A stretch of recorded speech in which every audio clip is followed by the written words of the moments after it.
contenders all day long. Get to Wings and Rings today, 68th and O, or in Williamsburg Village. 93.7 The Ticket, Fox, KFXL weather. Brought to you by Bryant Air Conditioning, Heating, Electrical, and Plumbing. Watch out for a few showers and thunderstorms to move through the region this morning. Otherwise, we'll clear out as we head to the afternoon. Plenty of sunshine, high of 92. Breezy, wind gusts up around 30 miles an hour. Tonight, mostly clear, 73 for a low. We'll hit 96 tomorrow, close to 100 on Saturday. And we're talking heat advisories for both Friday and Saturday.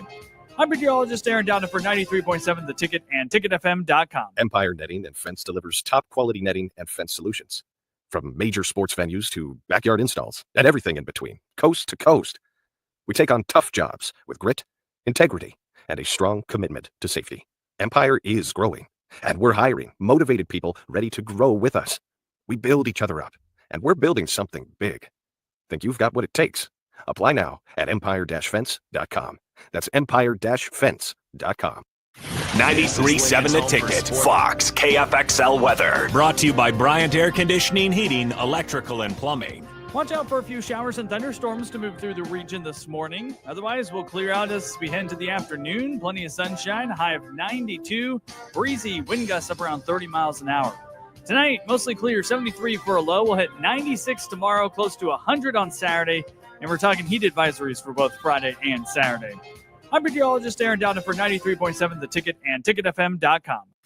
This is Lincoln's home for sports talk on the FM dial. Also online at theticketfm.com. On the internet. KNTK FM Firth, 93.7 The Ticket. This is the Adam Carriker Show. Position right of the quarterback, out of the shotgun, 1st and 20. Jailbreak screen in the air. It is tipped. It is intercepted by Carriker at the Missouri 21-yard line. Live from the heart of Lincoln, America, 8-year NFL vet and All-American defensive lineman Adam Carriker. Shotgun snap to Everett. He's got the left arm going, and now he's got a whole lot of Adam Carriker, who rips him down inside the 25-yard line. On 93.7 The Ticket and theticketfm.com. Here is your host, Adam Carriker. All right, ladies and gentlemen. First of all, welcome to construction in the city of Lincoln. They're out there working hard. They're trying to do their jobs. Jake, don't hate on those people, all right? I try not to. I tried not to as I was driving into the Ticket today as well. I did a really good job. Did you see him working? You usually don't see him out there. What? Wow. What is it, Bad News Bach? Is that what you done for yourself the other day? Yeah. Bad News Bach, striking early and often. Admittedly, I saw a lot of gigantic vehicles, but only one worker, and he looked rather peeved, if I'm being honest with you. But I digress. All right, ladies and gentlemen, welcome into the Adam Carriker Show here on 93.7 The Ticket. We are back in full swing. 4 days a week. Well, 3 this week because I was coming back from vacation, but typically going forward 4 days a week, Monday, Tuesday, Thursday, Friday, 11 a.m. to 1 p.m. Central Time. Grab your lunch. Come join us. Jake, can you do the intro at this point? No, absolutely not. No. Can you try? I just want to hear you try. No, I cannot. I'm sorry. I get it. Maybe on Friday after you do it today, but after Wednesday gap, I can't remember. Oh, the Wednesday gap and the 2 weeks off for me? Yeah. All right. Hopefully I'm not too rusty here, but welcome into the Adam Carriker Show, the show that gives you unique insight, unbridled honesty, and producer Jake, Bad News Bach, and I are going to have a whole lot of fun in the process. You know what you're going to get. Jake, what are you going to get? Come on, you got it. Unbridled opinions, honesty. No, I don't remember. Well, I already talked about some of that. You're going to hear Husker sports, college football, and sports in general. Unique insight, unbridled honesty. Producer Jake and I are going to have a lot of fun in the process. Loaded show. Isn't it always, though? It is. Like, when I say that, for the listeners out there, am I full of BS, or is it, like, legit? I've got all this stuff. I've got all these screenshots, all these, like, this is for today, by the way. Not very well organized. It's like my 5th grade desk all over again, but I know where everything's at. Like, there's, like, 2 pins attached to the back. That's holding some of the stuff in place. All right, I love my wife dearly. Maybe she's listening, maybe she's not. She is very organized. You walk into our house, you know where she's been. You walk into our house, you also know where I've been. But she comes through sometimes and she organizes my part of the house, which to me then becomes insanely disorganized because I don't know where anything's at. She does. It's like unorganized chaos, kind of like raising kids. Unorganized, or was it supposed to be organized chaos? No, With me, it's unorganized chaos is what it is. All right, but truly, there's always so much stuff to talk about. There's always so much news, so much content, so much stuff for us to speak about. Really have a hard time getting it in 2 hours. That's the legit truth? Is it not right? Absolutely. All right. So we got Archie Wilson. If you weren't a fan of this kid before, and I have a little bit of a cheat code because, and I've talked about this before, so I'll just go ahead and say it. Mike Ekeler was the guy when I was at the Husker games who was like, we're excited about the punter who's coming. And his eyes got wide, like really wide. He's like, don't say anything. So I would hint around the bush at it, but I think it's the first time I've ever actually said it. I think at this point, the cat's out of the bag, right? Like people know Archie's coming. He's going to be, probably our punter. Mike's probably involved with this. So the cat's been out of the bag, so I feel like I can say it. But Mike was the one who's like, Adam, we got this kid who's coming from Australia. He's like, don't say anything, which is why I didn't. And his eyes were just huge. Now people are starting to understand why. So we're going to play the clip. It's gone viral. It's gone internationally viral, being a guy from Australia. Raw emotion at the podium. How do you not love a guy like this? How do you not love the raw honesty, the raw emotion, the raw passion? People forget. These are still human beings, not names and faces that you can cut, delete, and trade on a video game. I mean, you can do those things, but these are real human beings outside of that thing that goes on your Xbox or PS5. So we got that clip. All right, Mike Ekeler talking about Archie Wilson, which is another clip. And then we've got Mike Ekeler just being Mike Ekeler. I mean, so when you play the Mike Ekeler, purely Mike Ekeler press conference, what do we dub it? The entertaining press conference clip? Yeah. I'm going to ask you to pause multiple times during the clip, which I don't think I've ever actually had you do before. So we're going to talk about all those things. Also, a list came out recently of the preseason top freshmen in the Big Ten. We have 2 of the top preseason freshmen in the Big Ten, but also who stood out? Who should we expect things from? Who's kind of under the radar? Who hasn't been talked about enough yet? Who's been talked about? So who are some of the top freshmen we expect to make an impact and or at least play a decent amount of time for Nebraska this fall? And Jake, I know you saw this. It came out about 48 hours ago. As you mentioned, we have the Wednesday gap. So it's our first show in 48 hours. One of our best buddies from On3, because Matt Rule believes in a 40-team playoff. That guy, all right, the same guy came out with the top 12 blue bloods in college football. You saw this, I'm sure, right? Yeah. Nebraska's not on the top 12. Yeah. So every blue blood list I've seen for years, every year, it's 8 teams, and it's the same 8 teams. And every year I look to see if Nebraska is still on there. Because at some point, hopefully we start winning, and then I don't have to start looking to see if we're going to stay on there. But at some point, if we don't start winning, people are going to start taking us off. And every year we're still on there. But according Pete Thamel, right? According to him, not only are we not one of the top 8 blue bloods, we're not one of the top 12. So, again, loaded show. Lots of stuff to talk about. Hour 1 of the Adam Carriker Show is sponsored by Hamilton Telecommunications, bringing you the latest in quality technology and communication services since 1901. Learn more about their residential and business services at hamiltontel.com. Again, that's Hamilton Telecommunications. It's hamiltontel.com. You know what dawned on me? Gone for 2 weeks, went on vacation. Never once talked about anything from our vacation or anything that we did. And obviously, we don't spend a ton of time on this. But what kind of prompted that was this shirt I'm wearing today. Okay, so if you can't see it, first of all, my favorite animal is a bald eagle. It just is, ever since I was a kid. Lion number 2, bald eagle number 1. But it's a Patriot at the Worlds of Fun, roller coaster ride at the Worlds of Fun in Kansas City. And I was like, man, first of all, I just like the shirt, so I wore it. I was like, we didn't even talk about this. So, and we won't spend a ton of time on this. We don't want to bore the folks to death, just a little bit. My parents came in town for a week-long visit. They do that once a year. Kids had a blast. It's always fun to see them come, always sad to see them go because we know probably won't see them again for another year, typically. So that was the first week. A lot of good times. All right. And my parents, they kind of got these games and these card games. You ever heard of a game called Oh Heck card game? Most people haven't. In fact, my son goes, does anybody else on planet Earth play this except the characters? I was like, probably not. But my parents have, that Oh Heck game is something I learned as a kid, that my parents were taught as a kid. And it's something that now my kids, now that grandma and grandpa are gone, they keep wanting to play. So maybe that's something that'll carry on for generations. A silly little card game, but things like that sticking around are kind of cool. And then the last week, we had a couple days of a staycation. I'm a firm believer in a staycation. Because sometimes you go on a vacation and then you need your actual vacation from your vacation. So we took a few days of staycation, and then we didn't do anything crazy this year. You know, we went to New York over Christmas. That was a blast. A lot of walking, a lot of tourism type stuff. Obviously went to the bowl game. That is not a cheap penny. But we went to Kansas City, spent a couple of days there, went to Worlds of Fun, roller coaster rides, Oceans of Fun, all right, water park. And the interesting part, well, I want to get your take on this. And the folks that are listening, what's the text line there, Jake? 402-464-5685. Do you think that number will ever change? It will never change. Ever? Like 50 years from now? It'll still be the same. And I'll still be asking you what the number is, right? Yeah, I think so, yeah. Hey, if we're still around in 50 years, we're doing something right. Or we're broke and we're doing something wrong. One or the other.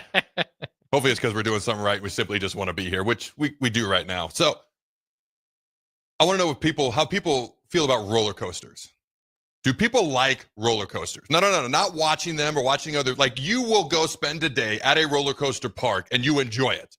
Not you're suffering through it or you're doing it for your friends and family like me. Like, you actually enjoy it.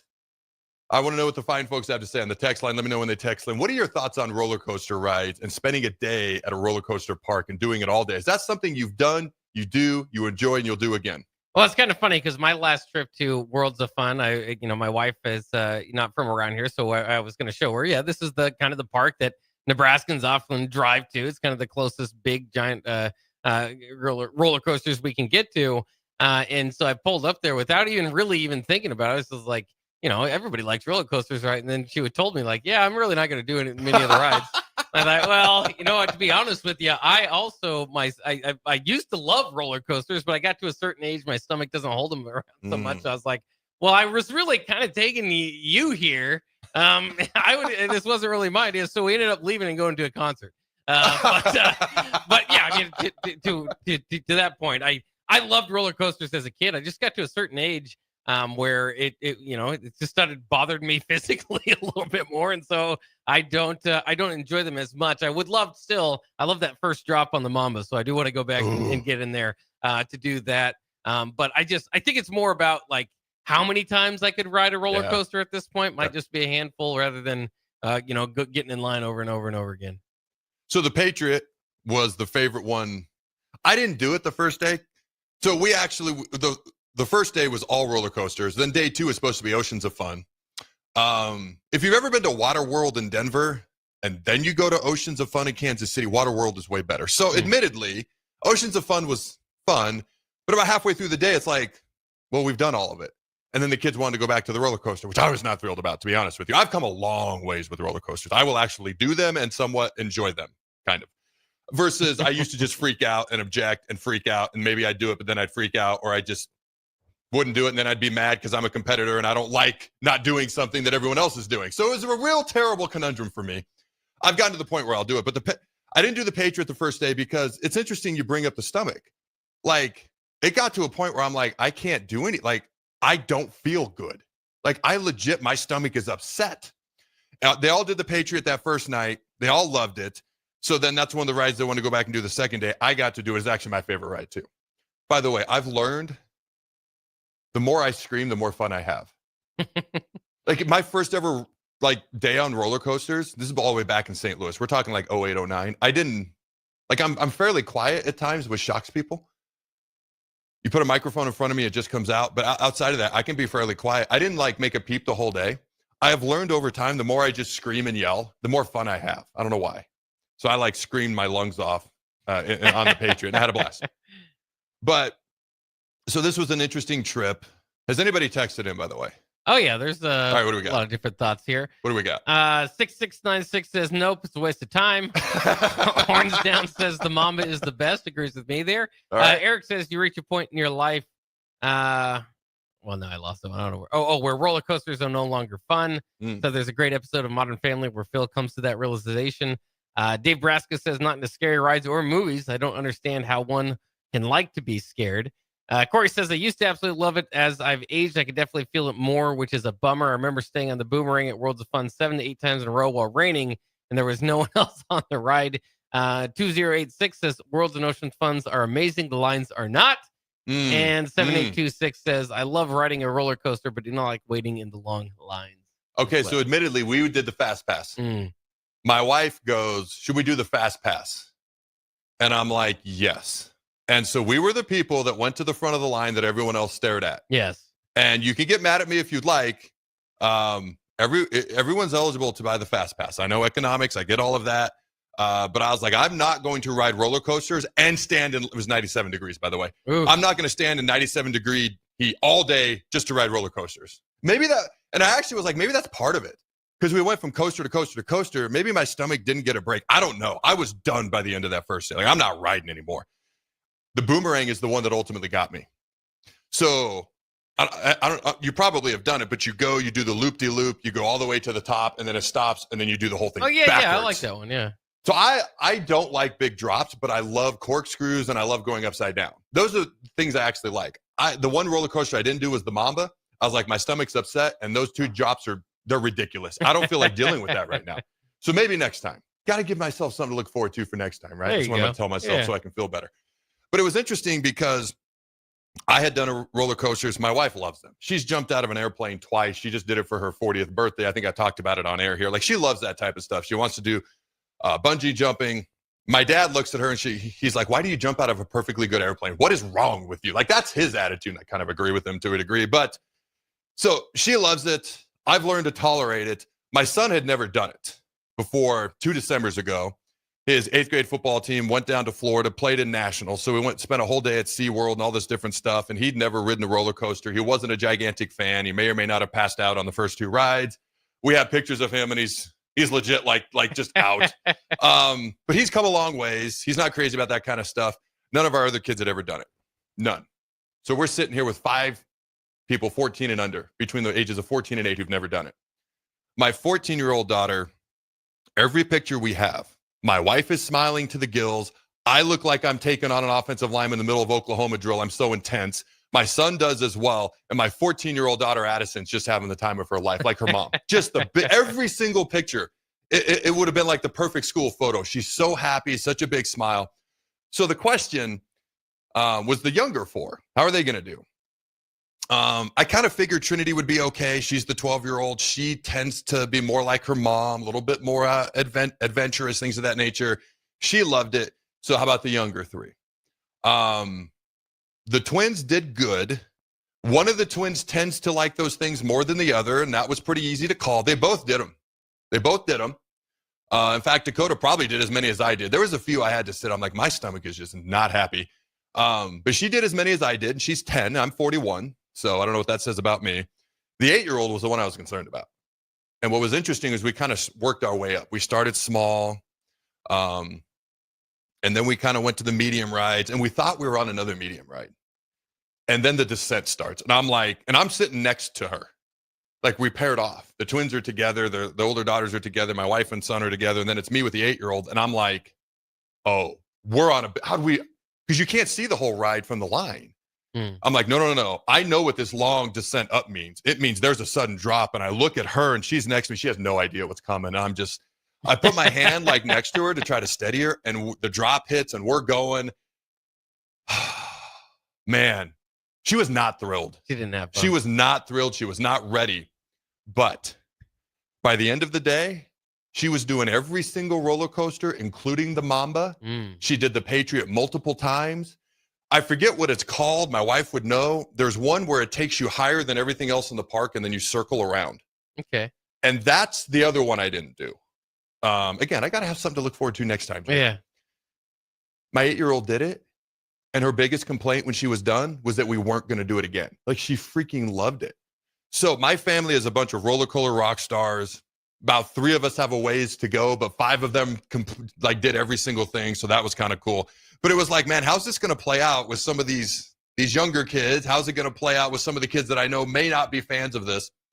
To this day, the 2 roller coaster rides that stick out to me the most.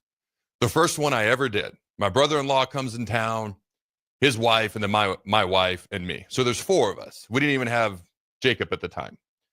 And the other 3 people love roller coasters, love the thought of jumping out of an airplane. I'm the one loner that's like sane. Okay. It's just me that's halfway sane. At least that's how I see it. So I'm going to the roller coaster park there in St. Louis. I don't even remember what it's called. And I'm like, so Phil's my brother-in-law. He's the one that's all amped. And I'm just like, Phil, you're going to start me off on a small one, right? Like a medium. Like if it's the freaking Ferris wheel, I don't care. Like I've never done one before in my life. So the first one we found out later in the day, was the second biggest one at the entire park. And that's how we started. But here's what freaked me out the most. So it's one of those that's supposed to lock in next to your stomach. You got to keep in mind, I'm like 310 pounds. The thing wouldn't entirely lock, and we start to go. And right before we're going to leave past the last attendant who's kind of checking on you, like we're going, and he's kind of like waving to everybody. I'm like showing him that it's loose. He legit just shrugs his shoulders and waves. And I'm like, this is how it ends. Yeah. This is how it ends for me. A guy shrugging his shoulders who couldn't care less and waving at me. A teenager help me. Oh, man. He could. I don't even know if that kid could drive. He didn't care. Yeah. He didn't care if I went flying. Obviously, nothing happened. I survived and was fine. That was one of the roller coaster rides that sticks out the most to me. The other one was actually in an airplane because it felt like a roller coaster. The bumpiest airplane ride I've ever had. It was my redshirt freshman year. I was going back home for spring break, and then when we came back for spring break was going to be my first spring practice. So I'm going home, and it was like, dude, it was like up and down like a roller coaster. What makes me equate it to a roller coaster ride, other than it's the bumpiest plane ride I've ever been in. I don't know. My son's been on over 50 plane rides in his life. I've probably been on over 200, 300, 400. I don't know. Bumpiest plane ride ever. There were teenage girls behind me. I'm not making this up when I say they put their hands in the air and they were treating it like a roller coaster ride. Woo, woo, just up and down. It's been a while since I have been that peeved at somebody. But I couldn't say they're teenage girls. I couldn't say anything. Plus, I was freaking out. Just trying to breathe and not throw up. So those were the two roller coaster rides that stick out the most in my mind over the years. I've gotten to the point where I can actually enjoy them. For some reason, no jokes aside, for some reason, my stomach, when we went to SeaWorld and Disney World for the Nationals in football, by the end of the day, I could feel my stomach a little, but it wasn't crazy. Like, I think it's because we were doing more rides, because we're spoiled and got the fast pass. Like, my stomach was done with about 2 to 3 hours to go. I couldn't do anything else. But I've actually gotten to the point where I can enjoy them. I think one thing that's always freaked me out is I'm big. I don't fit in things. I've been in situations where nobody else has an issue and I have to get out because things are fogging up or because it's not built for me. And so in the back of my mind, Kenny Wilhite just texted me. He must be listening. Shout out, Kenny. Six Flags in St. Louis. Yes, that's what it was. I just blocked it from my memory. The first roller coaster ride just damaged me for life, man. The guy just shrugging and waving. Like, well, if you live, you live. If you don't, you don't. But I've gotten to the point where I actually enjoy roller coaster rides. My stomach, for some reason, does get unhappy. But in the back of my mind, it was always that thing of if something's going to happen and go wrong, it's going to happen to me because of my size. And I had to kind of let that go in order to enjoy these rides. And it helps now that I'm 275 versus 315, 305, 310. There was one ride I did have to get off before we left. It was really tight to my stomach, but there was no leg room. In fact, Jacob turned around and looked at me. He goes, "How are you sitting in this?" And I'm with my knee that's had 6 surgeries. I was like, I looked at the guy. I'm like, "Can I loosen this?" He goes, "No." I go, "So I can't loosen this." He goes, "No." I have to get out because my knee was not going to make it. So I did have to get out of that ride because I'm a big, gigantic wuss, but I'm going to blame it on my knee because it was not going to make it. But I don't know. Anything else from the text line? Any other final thoughts? We weren't going to spend the whole first segment on it, but there you go. Adam Carriker and Jake Bakoven, thoughts on roller coasters. Anything else from the text line before we go? Not necessarily. I wondered if the Timberwolf was open because I don't know if you rode the Timberwolf. It's closed. Yeah. That's the Timberwolf experience generally, is that it's closed for termites because it's a wooden roller coaster. What? Every time I went there, except for I think once, and I've been several times. Like I said, it's kind of the destination for I think a lot of people here in Lincoln. It's always closed because of termites. And the one time I did ride it, it was so shaky and awful. That would have ruined your stomach. It did mine. That might have been where I turned on roller coasters.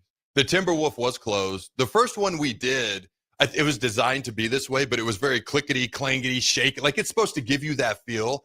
So that was the first one we weren't ready for, and my 8-year-old actually handled somewhat pretty well. The Boomerang I really liked. The Patriot I really liked. The Mamba, the one that takes you way up and spins you. I'm saving that for next time. Jay. Yeah. But I've actually learned to have fun. With Oceans of Fun, you can tell the priority is Worlds of Fun there, and that's fine. How do you feel about, and again, this is me being like, if something's going to go wrong, it's going to happen to me because of my size. How do you feel about the long, like, rides where you're just in a deep, dark tunnel?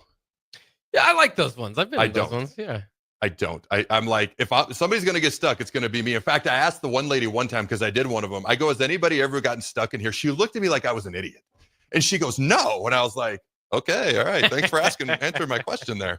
All right, ladies and gentlemen, when we come back, I promise we're going to dive into a whole lot of Husker football talk. Don't go anywhere. We'll be right back. Play ball! Pitch the perfect idea for a family outing or date night with tickets to the next Salt Dogs game. Nothing says summer fun like an action-packed evening at Haymarket Park. Come root for the home team with a hot dog and a cold drink. Plus, visit saltdogs.com to learn about special events and promotions, including group discounts. Don't miss out on the thrill and excitement of a Salt Dogs win. Visit saltdogs.com to reserve your tickets today. We interrupt this commercial break for an important story. There once was a man from Nebraska who went searching for food in Alaska. When his stomach was rumbling while laying in bed, he could think of only one option, Führer's cheese spread. So he left it once and drove day and night to return back home for cheese spread delight. Now his stomach is full and the voice in his head tells him no more vacations without Führer's cheese spread. Find yours today at most local grocers.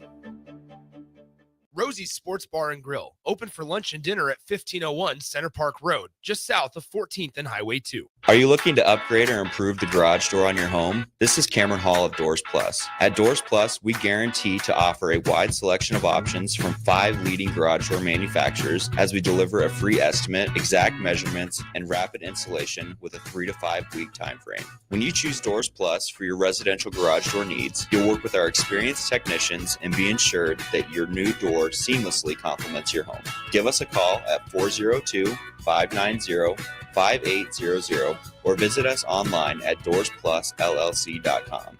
Doors Plus, garage doors and more. Shopping for new flooring is different today. Getting your questions answered, making the right selection, getting the best value, and installed quickly and professionally. Visit OStreetCarpet.com or shop our store. We'll answer all your questions and help you make the right choice. You'll be enjoying your new floor in just days for less than you'd pay elsewhere. Carpet, vinyl, wood, laminate, tile, and area rugs. We've got it all. O Street Carpet. 1732 O Street. Family owned and operated. Always the best value. Hey, Husker Nation. This is Todd Euler, 2-time national champion, here to talk to you about Window World Lincoln. At Window World, we specialize in replacement windows, doors, siding, and roofing. Whether you're looking to enhance the beauty of your home or increase its energy efficiency, we've got you covered. And here's the best part. We offer the best for less. Our team is dedicated to providing top quality products and exceptional service at affordable prices. We want to earn your business and make your home improvement dreams a reality. So why wait? Contact Window World Lincoln today at 464-7313 or visit our website at WindowWorldLincoln.com. Window World Lincoln, where quality meets affordability. A1 Automotive's second location is now open at 5110 State Hill Drive, just off of Yankee Hill Road. The new location continues to specialize in all makes and models and provides personalized service as they have for 15 years. With the school year here, A1 Automotive reminds you that college students get 10% off any service, and they offer free tire repair with a valid college ID. Schedule your appointment today at a1autolincoln.com and visit their new location in South Lincoln at 5110 State Hill Drive or downtown at 11th and L. Imagine starting your day with a computer glitch that leaves you feeling stuck, frustrated, and unable to get your work done. You have 1,000,001 things to get done today, and waiting for the tech issue to solve itself isn't one of them. It's time to let Hamilton handle the tech so you don't have to. We help businesses across the state spend more time on what they do best and less time frustrated with office technology. As the official business IT partner of the Huskers, we're focused on providing custom solutions that set you up for success now and in the future. Connect with us today at HamiltonIsBusiness.com. 93.7 The Ticket is proud to provide listeners with daily opportunities to win contests and prizes on our airwaves, and would like to take this opportunity to remind you of a couple rules. All participants must be 21 or older and must wait 30 days after winning a prize to participate in another contest. Once you win, you have 30 days to pick up your prize at the KNTK Studios, 1040 O Street in Lincoln, or your prize will be forfeited. Thank you for participating in our contests, and thank you for listening to 93.7 The Ticket. At Schwezo Construction, safety isn't just a policy, it's a promise. Build with us.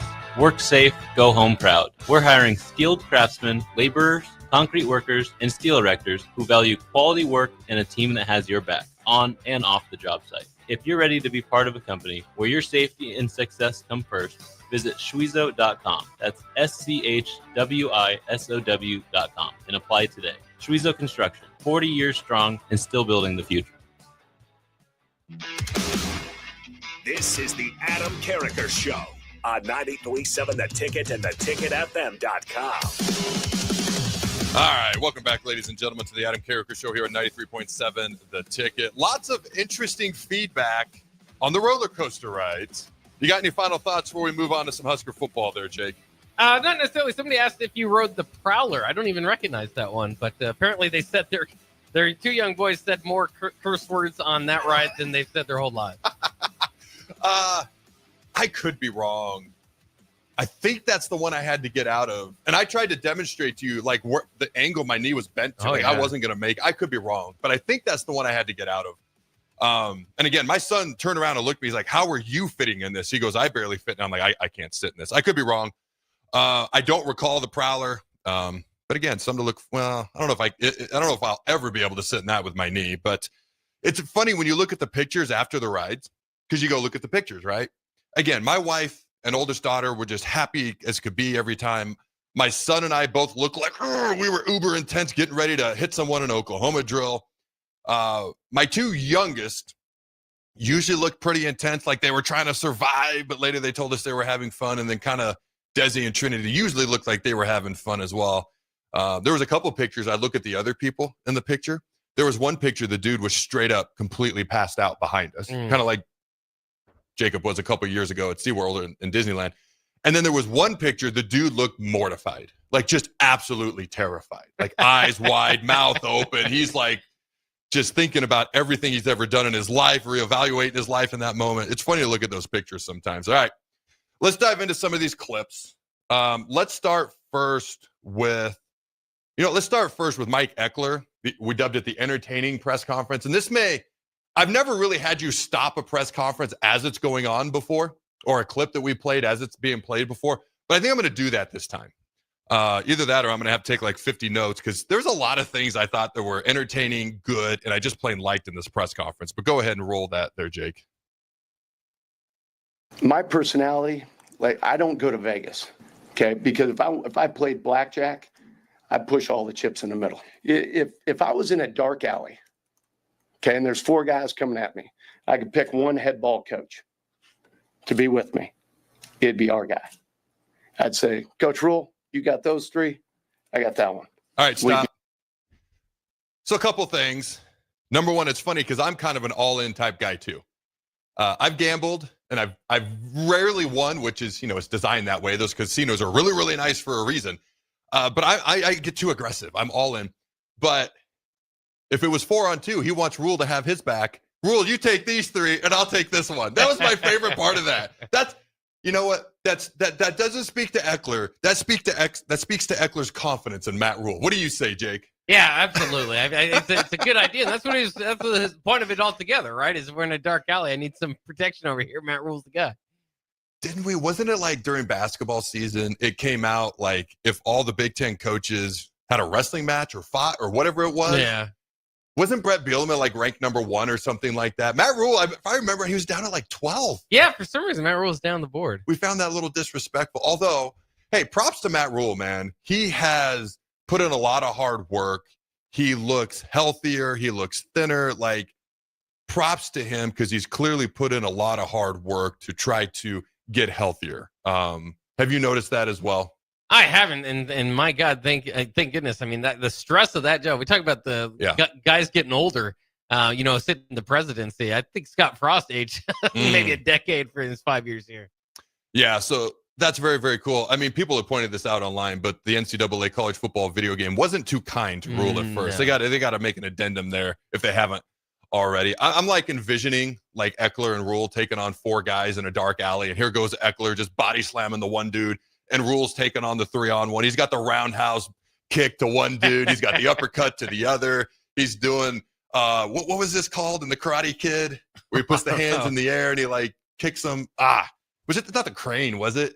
He's like craning the other dude. Sounds about right. Yeah, we'll go with that. That makes sense. All right, go ahead. Proceed to the next part. We'd be just fine. You respect the game by going out and playing your his A off. And that's what he does every day. If we go out and we make a mistake on special teams, I want you to write this. X stinks. All right? It's on me. We're going to go out. We're going to play with their damn hair on fire. You got one play. This is not offense. You don't have 3. You're not guaranteed 3 unless you give the ball away or score, right? It's not defense, same as. You got one shot to go out there. All right, you got one shot. So we'll kind of go back to the beginning of that part of the clip that we played. If the special team doesn't do well, he wants people to write X stinks. What do you think when you hear something like that? Because obviously he doesn't want that written. Nobody wants to talk about something like that, nor do we anticipate it. He's a very good special teams coach.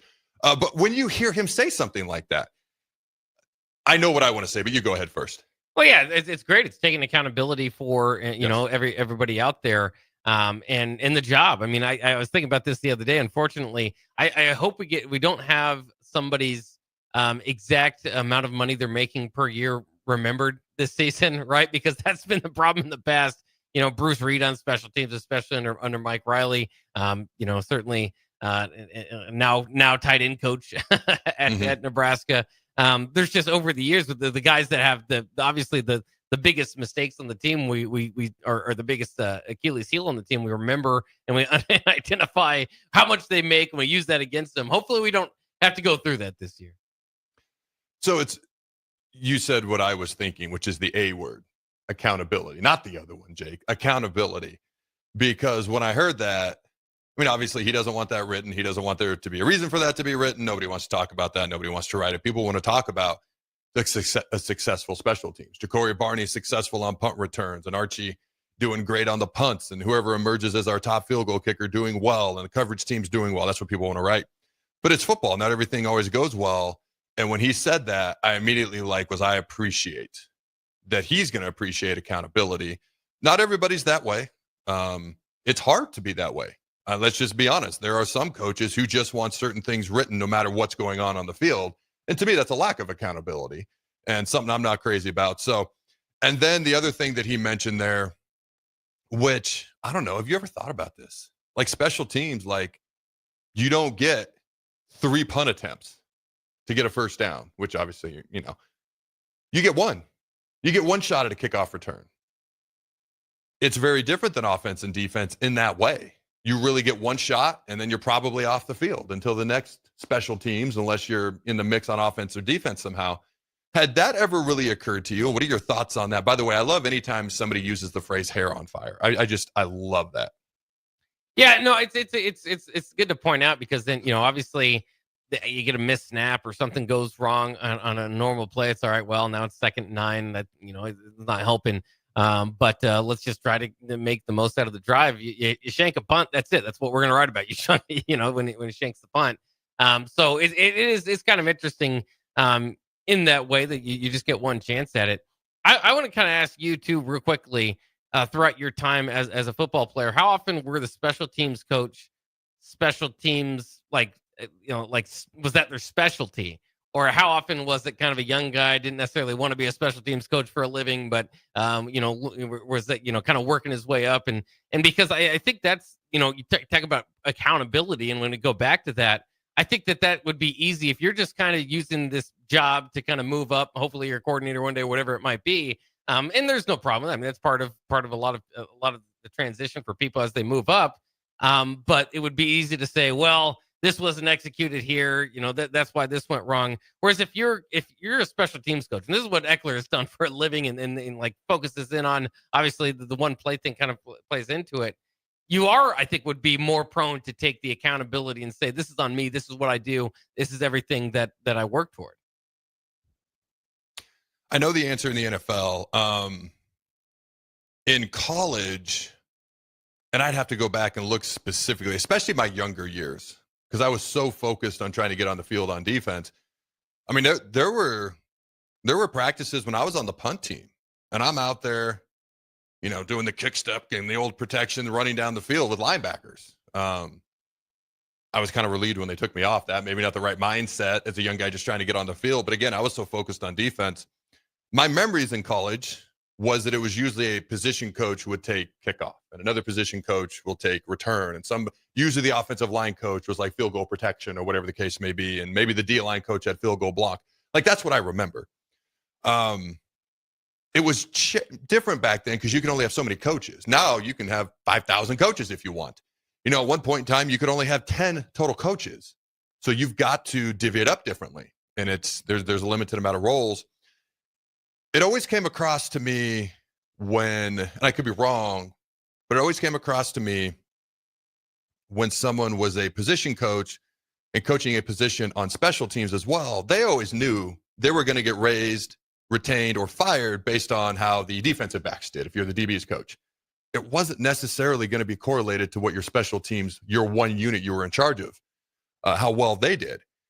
If your special teams unit did incredible, but you're giving up 350 passing yards a game as a DB's coach, you're gone. So I always felt like that was a little bit more the priority, and maybe special teams wasn't prioritized as much. There are times when you get a younger coach as a special teams coach, and they're trying to move on and do something a little bit different. That's not their total end goal. I feel like that's a little bit better because at least they're focused on special teams, and at least they know their future depends on how they do currently on special teams. In the league, there are designated special teams coaches, and that is their livelihood. All right, so Danny Smith, just as an example, was the special teams coach at the Redskins. He's now the special teams coach for the Pittsburgh Steelers. And I had to look him up again, but he has been a special teams coordinator in the NFL for this is his 25th season. Bills, Redskins till 12, and the Steelers 2013 to 2025. Like, this is a guy who makes his bones, makes his living. He lives or dies professionally based on how the special teams do. And I obviously know this guy, which is why I looked him up specifically. He ripped into me like a monkey on a cupcake a couple of times. So we were best of buds. But he's a great coach. But not everybody sees it that way. But if you're a designated special teams coach, and that is what you are doing, it goes without saying you're going to put more credence into it because you're more highly connected to it. Yeah, fair enough. And then it doesn't always even equal to, better success. I mean, we've had, again, special teams coaches, and that's why it reminded me of the Bruce Reed numbers even last year. I mean, I think that they've kind of made the rounds how much the specific special teams coach was making. So it doesn't necessarily automatically mean you're going to have success if that's their sole focus, but I do feel a little bit better about it. I do feel better about it as well. I will share one story about Danny, and he's actually one of my favorite coaches I've ever had, which is why I could immediately recall and think of him. I'll never forget the special teams coordinator with the Rams. This wasn't the story I was going to share. I'll go ahead and share this one as well. I got to make it radio friendly. How do I make this radio friendly? I first get there. I'm a rookie. I haven't played a game yet. I think it's mini camp in the summer, actually. And he's like trying to empower me with life lessons. He had been in the NFL for over 30 years. And he's talking to me about like marriage because, I just got married to my wife at that point. And he's like, you need to develop a relationship with your wife. You need to be friends because this isn't going to work. That's not always going to work. He points to, he's like, that's not always going to work. Like, you need to have something beyond and you need to be legit friends with your wife. And then he's like giving me league advice. I tried to be as vague as I could. Maybe it clicked with people. Maybe it didn't. That's okay. But with Danny going to the Redskins, I remember a particular practice. We were indoors because we didn't have an indoor facility when I first got there. In fact, anytime we needed to do anything indoors, we went to the local gym and we do a walkthrough on the basketball court. That's how we're getting ready to play in the playoffs. My first year there. We're getting ready to play the Dallas Cowboys, Week 17, Sunday Night Football, Robert's rookie year. The winner is the NFC, the champions of our division, the NFC East champs. And we're getting ready for that game walking through on a basketball court. Now, by that point in the season, a lot of times you do more walkthroughs and practices because you're so beat up. But I'm like, this was crazy. So I think it was one of our first practices in the indoor bubble that they built. And so that we know we're getting ready to do a 2-minute period. we know Shanahan's not going to tell us when. He's just going to say 2-minute offense has to sprint out. We have to sprint out. We got to be ready to go. And so it could be now, it could be 10 minutes, 15 minutes from now. We got to be ready. And so like the defense is meeting, and we're meeting with Jim Haslett, the D coordinator. We're trying to get ready for whatever they're going to throw at us. And it's Robert. So we're talking about RPOs and boots and waggles. Don't let him get out on the edge. Don't get sucked up. If you're a DB, he'll beat you over the top to Santana Moss and Chris Cooley and all these guys. And then all of a sudden, Danny's in my face yelling and screaming at me. And I have no idea what for. I was on the field goal protection team at that point in time. He had called out field goal protection. I had no idea because I was listening to Haz. I was ready for the 2-minute. We had already done field goal protection for one thing, but this was okay, 30 seconds left in the game. You got to practice running out. You don't have the warning. You got to be ready. And of course, I was not ready. Oh, dude, when I think of the time you ripped into me like a monkey on a cupcake, it was that time. And I did not respond well because it was in front of a lot of people. And I was like, I'm a lot bigger than you. You better remember that. And he's like yelled. He didn't care, man. It was, how do I put this? It was a fun interaction. I'll use that F word. It was a fun interaction. All right. Are we even halfway through that clip yet? We're about 2/3. All right, we're 2/3 of the way. When we come back after a short break, we'll finish the clip. Don't go anywhere. We'll be right back. Hey, Husker Nation. This is Todd Euler, 2-time national champion, here to talk to you about Window World Lincoln. At Window World, we specialize in replacement windows, doors, siding, and roofing. Whether you're looking to enhance the beauty of your home or increase its energy efficiency, we've got you covered. And here's the best part. We offer the best for less. Our team is dedicated to providing top quality products and exceptional service at affordable prices. We want to earn your business and make your home improvement dreams a reality. So why wait? Contact Window World Lincoln today at 464-7313 or visit our website at windowworldlincoln.com. Window World Lincoln, where quality meets affordability. Shopping for new flooring is different today. Getting your questions answered, making the right selection, getting the best value, and installed quickly and professionally. Visit ostreetcarpet.com or shop our store. We'll answer all your questions and help you make the right choice. You'll be enjoying your new floor in just days for less than you'd pay elsewhere. Carpet, vinyl, wood, laminate, tile, and area rugs. We've got it all. O Street Carpet. 1732 O Street. Family owned and operated. Always the best value. Attention all Wings fans, Buffalo Wings and Rings has daily specials that will make you want to stop in on all days of the week. Kids eat free on Mondays, and on Tuesdays enjoy 40% off boneless or traditional wings at a price that makes the whole family happy. And come back on Wednesdays for $1.39 chicken tenders all day long. Get to Wings and Rings today, 68th and O or in Williamsburg Village. 93.7 The Ticket is proud to provide listeners with daily opportunities to win contests and prizes on our airwaves, and would like to take this opportunity to remind you of a couple rules. All participants must be 21 or older and must wait 30 days after winning a prize to participate in another contest. Once you win, you have 30 days to pick up your prize at the KNTK Studios, 1040 O Street in Lincoln, or your prize will be forfeited. Thank you for participating in our contest, and thank you for listening to 93.7 The Ticket. Are you looking for an exciting new way to put your skills to work? Explore new career options in the fintech industry at Currency, a Sandhills global company. We offer full-time positions in financial sales, compliance, operations, and other fields. We also offer a 4.5-day work week, an attractive benefits package, and opportunities for advancement. Put your motivation to work and grow with us at Currency. Visit gocurrency.com/careers to learn more.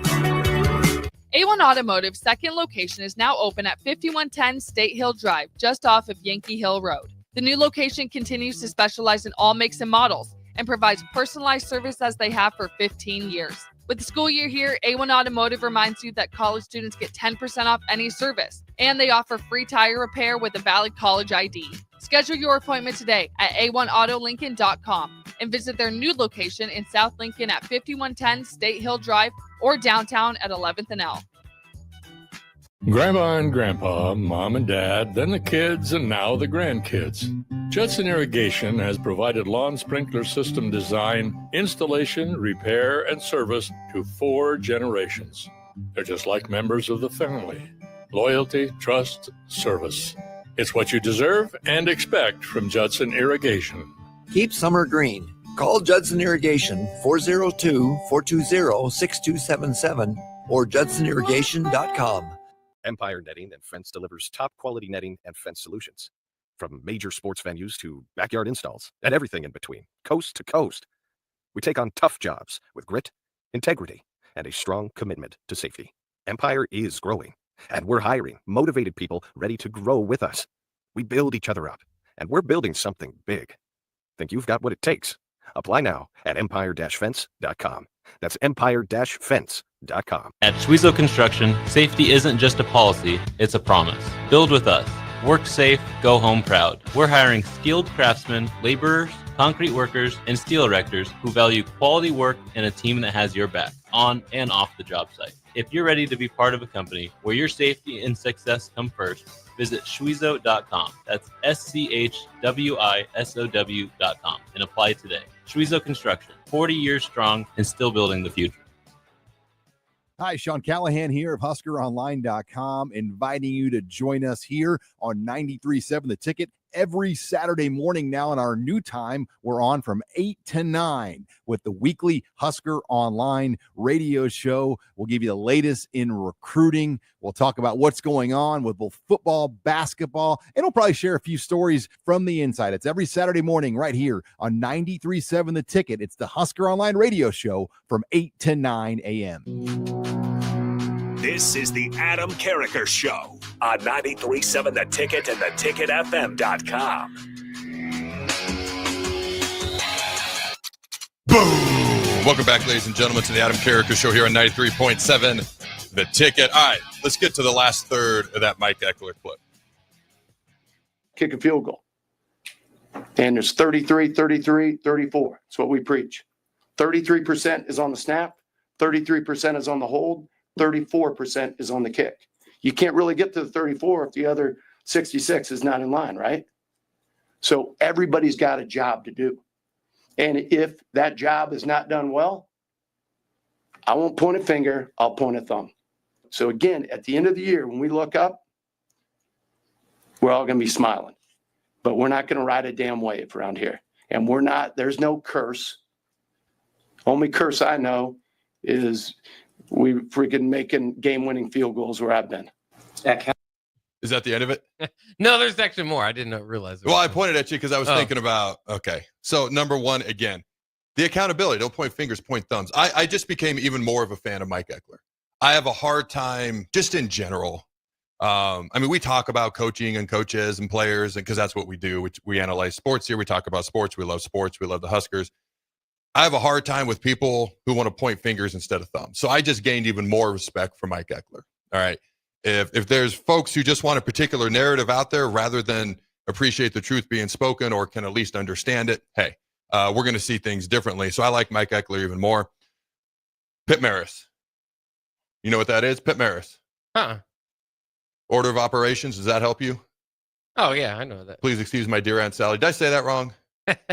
Maybe it's not Pit Maris. Anyways, please excuse my dear Aunt Sally. The order of operations. I talked about this last year because our snap would struggle. Our protection wasn't always the best, which affected our field goal kicks and our field goal. Actually, John Hull, what did he make, like 8, 9 in a row at one point?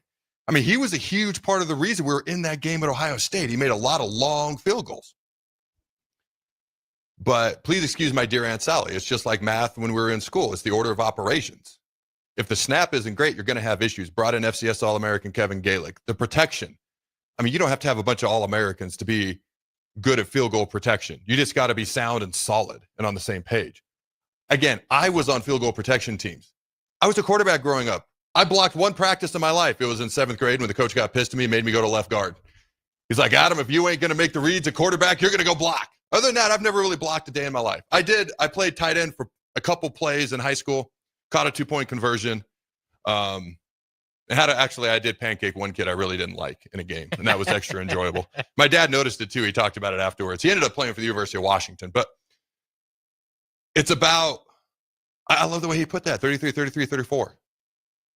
It's got to start with a good snap. Got to have solid protection. You don't have those, the kick is doomed from the beginning. I don't want to say doomed, but your odds of making it go way down. And then it's on the kick. And talking about making clutch kicks and clutch situations and having that expectancy. Okay, the first one's harder to do, but once you do that, you kind of build things, and it can snowball in a positive effect, just like it can snowball the other way if you start to lose belief. Those are my biggest takeaways from that. What'd you have before we finish the rest of his clip there? Yeah, we could just jump to it. Sorry, I was trying to look up something on the text line here. No, go ahead. Yeah, jump back to Coach Eck. How have you tried to communicate that mentality that you just talked about when maybe special teams has not had the most success here lately? I don't use that word. Try. WTH? Pause. I thought Archie told you that. Do or do not. There is no try. Yoda, proceed. Wishing, trying, and hoping, right? We don't use those words. What we do, right? We're grown men. What we do, right, is we work every single day. You know, a punt returner is truly like a fart in a skillet. I mean, that guy's just. So I love that. Jake, can you explain to me what that means? Not necessarily. I mean, he does a good job of explaining it, but Okay. I heard that and I'm like, I don't know what that means, but proceed. Go ahead. Roll the rest of the clip. I mean, that guy's just, he's gone, you know? He's one cut, make you miss. Kickoff return. There you go. It goes back to Days of Thunder, where he's going around the corner and there's the wreck in front of him and all he sees is smoke. Remember that scene? And, his pit man saying, drop the hammer. You got to be able to run through the smoke. You got to drop the hammer and run through the damn smoke on kickoff return. Is that the end of it? That's the end of it. That's what I thought so. Running through the smoke like a fart in a skillet. So Ekeler works out a lot. In fact, he did the bench press competition at the Husker games. You think he's got a future in WWE maybe if you wanted? Promotion? Yeah, as a manager or something. Dude, I love the way he looks at things. I love the way he approaches things. I'm one of those guys that I learned early on. It's not what you say, it's how you say it. I love the way that he says things. Like I truly do. We dubbed this the entertaining press conference because it's highly entertaining. But if you go beyond that, there's a lot of substance to what he's saying and how he phrases things. All right. I could talk a lot more about this, but I think I've given my general thoughts on this, dissected a little bit. You got anything before we head to break? I just don't know. I don't understand why it's got to be in a skillet. What would you prefer it be in? Dutch oven under the blankets? I Is that don't what know. you prefer? I've never associated anybody farting into a skillet, so I don't understand why that's the place for it. But. That's what makes this so great. So he does explain it. I think he says whoosh or something like that. Yeah, I get that part of it. I just don't understand the skillet part. I don't know, Jake. You're overthinking it. You know what a Dutch oven is? We better get a break. Yeah. All right, don't go anywhere, ladies and gentlemen. Hour 2 of the Adam Carriker Show when we come back. Imagine starting your day with a computer glitch that leaves you feeling stuck, frustrated, and unable to get your work done. You have 1,000,001 things to get done today, and waiting for the tech issue to solve itself isn't one of them. It's time to let Hamilton handle the tech so you don't have to. We help businesses across the state spend more time on what they do best and less time frustrated with office technology. As the official business IT partner of the Huskers, we're focused on providing custom solutions that set you up for success now and in the future. Connect with us today at hamiltonisbusiness.com. Grandma and Grandpa, Mom and Dad, then the kids, and now the grandkids. Judson Irrigation has provided lawn sprinkler system design, installation, repair, and service to 4 generations. They're just like members of the family. Loyalty, trust, service. It's what you deserve and expect from Judson Irrigation. Keep summer green. Call Judson Irrigation 402-420-6277 or judsonirrigation.com. At Schwezo Construction, safety isn't just a policy, it's a promise. Build with us. Work safe, go home proud. We're hiring skilled craftsmen, laborers, concrete workers, and steel erectors who value quality work and a team that has your back, on and off the job site. If you're ready to be part of a company where your safety and success come first, visit Schwezo.com. That's SCHWISOW.com and apply today. Schwezo Construction, 40 years strong and still building the future. Midwest Bank is proud to serve Nebraska communities for over 70 years. We're a community bank making local decisions, supporting community organizations, and helping businesses succeed with 10 locations throughout the state, from Wisner to Deschler, Norfolk to York, and right here in Lincoln too. Whether you're opening a checking account, buying your first home, in need of an ag loan, or in search of cash management services for your business, we're here for you. Your community, your bank, Midwest Bank. Find out more at midwest.bank. Member FDIC. Nebraska football opens their season on Thursday, August 28th in Kansas City, and you can be a part of the best pregame tailgate party with Blur Events, live from Kauffman Stadium, home of the Royals. Doors open 4 hours before kickoff with a live DJ promoting interactive competitions and giveaways, tailgate games like cornhole, flip cup, and beer pong, access to ballpark concessions, and available air conditioning. Book your tickets today at blurevents.com/Kansas City and hang with 93.7 The Ticket on the scene prior to Nebraska versus Cincinnati on August 28th. Are you looking for an exciting new way to put your skills to work? Explore new career options in the fintech industry at Currency, a Sandhills global company. We offer full-time positions in financial sales, compliance, operations, and other fields. We also offer a 4.5-day work week, an attractive benefits package, and opportunities for advancement. Put your motivation to work and grow with us at Currency. Visit gocurrency.com/careers to learn more. When you were a kid, clubs were cool. Robotics club and space club and stuff like that. But what do adults get? Book clubs and quilting clubs? Nah, forget that. How about margarita clubs and old-fashioned clubs? Get to Upside Bar and Lounge for the best clubs in town. Try all 10 varieties of Upside margaritas or old fashions and take home a free souvenir glass. Grab the whole crew and pair it with taco night on Mondays or whiskey Wednesdays. Upside Bar and Lounge at 29th and Pine Lake. MMA fighting is back this Saturday with Summer Season VFL 4 at the Complex. Lincoln's best amateur MMA fighters will display their best performances, with Misael Monarez fighting Colin Fisher for the welterweight title to wrap up the night. Get your tickets at thecomplexlincoln.com, where you can live stream the event as well. Doors will open at 6 p.m. with the first bout at 7 p.m. this Saturday, August 16th, all at the Complex at 1555 Yolanda Avenue. A1 Automotive's second location is now open at 5110 State Hill Drive, just off of Yankee Hill Road. The new location continues to specialize in all makes and models and provides personalized service as they have for 15 years. With the school year here, A1 Automotive reminds you that college students get 10% off any service, and they offer free tire repair with a valid college ID. Schedule your appointment today at a1autolincoln.com and visit their new location in South Lincoln at 5110 State Hill Drive or downtown at 11th and L.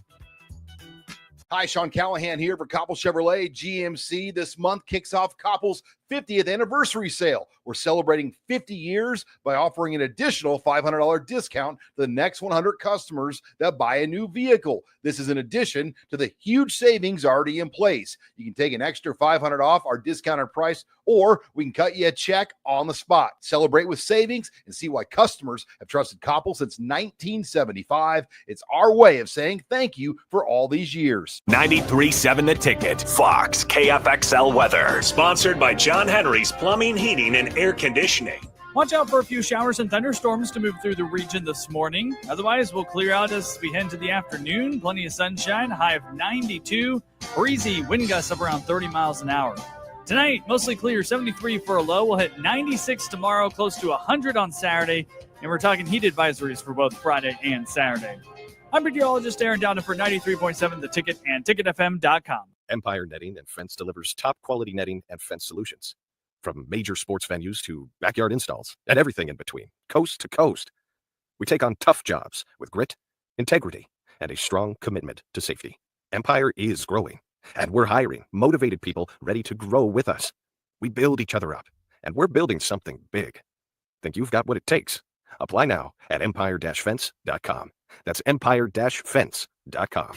This is Lincoln's home for sports talk on the FM dial. Also online at theticketfm.com. On the internet. KNTK FM Firth, 93.7 The Ticket. This is the Adam Carriker Show. Position right of the quarterback, out of the shotgun, 1st and 20. Jailbreak screen in the air. It is tipped. It is intercepted by Carriker at the Missouri 21-yard line. Live from the heart of Lincoln, America, 8-year NFL vet and All-American defensive lineman Adam Carriker. Shotgun snap to Everett. He's got the left arm going, and now he's got a whole lot of Adam Carriker, who rips him down inside the 25-yard line. On 93.7 The Ticket and theticketfm.com. Here is your host, Adam Carriker. An athlete won't judge you for working out. A millionaire won't judge you for starting a business. A musician A musician won't judge you for trying to sing a song. It's always the people going nowhere who have something to say. All right, ladies and gentlemen, welcome into the noon hour here on the Adam Carriker Show. It's lunchtime, and what that means, all right, Mulberry Barbecue, ladies and gentlemen. Proud to be partnered with Mulberry Barbecue. They now have 2 locations at 11th and Cornhusker and at 61st and Apples Way, right off of Highway 2 by Lowe's. Both locations are open Monday through Saturday from 11 a.m. to 8 p.m. Try their burn-end sandwich, a brisket burrito, barbecue nachos, full slab of ribs, half-smoked chicken, and much, much more. Plus, get incredible sides. Get fueled for lunch today or make dinner plans at Mulberry Barbecue, located at 11th and Cornhusker and at 61st and Apples Way, just off Highway 2 by Lowe's. All right, one more note. We'll be having 1 monthly remote at Mulberry Barbecue's South location. The next one will be coming up here in the next couple of weeks. All right, Jake, there was one response on there, one question on the text line. If anything else popped up during the break, let me know. But go ahead and fire away. What Blanket on the text line says, did I miss that Bob Diaco is back at Nebraska? Apparently thought the Coach Ekeler might sound a little bit like Diaco. The strain was real. Did you see it? Did you see it? It was spectacular. Did you see the strain? There's no reasonable reason for the strain to be that spectacular. Somebody actually posted this clip the other day, randomly. Maybe it was after the Mike Ekeler press conference. I don't know. What was funny was in the background, I saw the video in the background with Steve Sipple just sitting there with like the microphone, just listening or whatever, so intently. Sip was just very intently. He was very intent on the strain and how spectacular it was. I love that because at the end, too, he tilts his head like, what? So you asked me during the break if I'd ever had any sort of interaction with Bob Diaco, and it was interesting. I may have told this a couple of years ago, but I was in town, and so I set up a meeting with Mike Riley, and so I met with him in his office, and we chatted. I mean, just like one of the nicest dudes ever, okay? The dude was 500 here. When's the last time Nebraska had a 500 coach and nobody ever says anything negative about him? Like never, okay? So I'm walking out of his office, and I'm walking to the elevator. And I'm like, you know what? I wonder if any of the coaches happen to be in their office. You know, the D-line coach or any of these guys, like Tuioti, any of those guys. And I think there was like one coach that was in their office. I chatted with him briefly. And then I peeked my head in, and Diaco's in the big defensive meeting room by himself. And I walk in, he looks up. He clearly had no idea who I was. Dude, when I say his face went white as a ghost, like he looked terrified, just mortified. Like, I don't know if he thought I was there to like murder him or something. The dude looked terrified. So I walk over and I'm like, hey, coach, I'm Adam Carriker. I used to be a player here. And the instant I said, used to be a player, he immediately like his guard went down immediately. We had a great conversation. It was fun chatting with him. He told me some things that, frankly, I was shocked that he told me, considering 10 seconds ago he looked like he was terrified of me. But, yeah, that was kind of my interaction with Diaco. And then I saw him later that day at practice, and he was friendly as could be and just couldn't have been nicer. But, man, it's like I was Michael Myers. He was my sister, and it was Halloween. Like, that's the look he had on his face. It was crazy. But anyways, all right, we got 2 other clips. Let's play the one of Ekeler talking about new punter Archie Wilson. Man, that guy's special. I mean, he truly is. I mean, 18 years old, leaves home for the first time, goes to a different country, leaves his family, which he's unbelievably close to. And what Coach said about him is everything is accurate. I mean, that guy knows every one of his teammates, and his teammates love him because the energy he brings in the building, not just because he's able to do what he can do with the football, but the guy's special. And I said it the last place I was at, and I'll say it about Arch. The guy's going to be a damn weapon. And you got to understand this. In punting, special teams in general, every punt he hits isn't going to be a 55, 60-yarder. He'll miss hit one. That's going to happen. And when it does, I'll take it. All right, but I'm telling you, when you look up at the end of the year with his body of work, you're going to go, holy cow, this guy is the real deal. Man, that's some high praise for a freshman, 18-year-old, I believe he just turned 19 or going to turn 19 soon. What are your thoughts on that?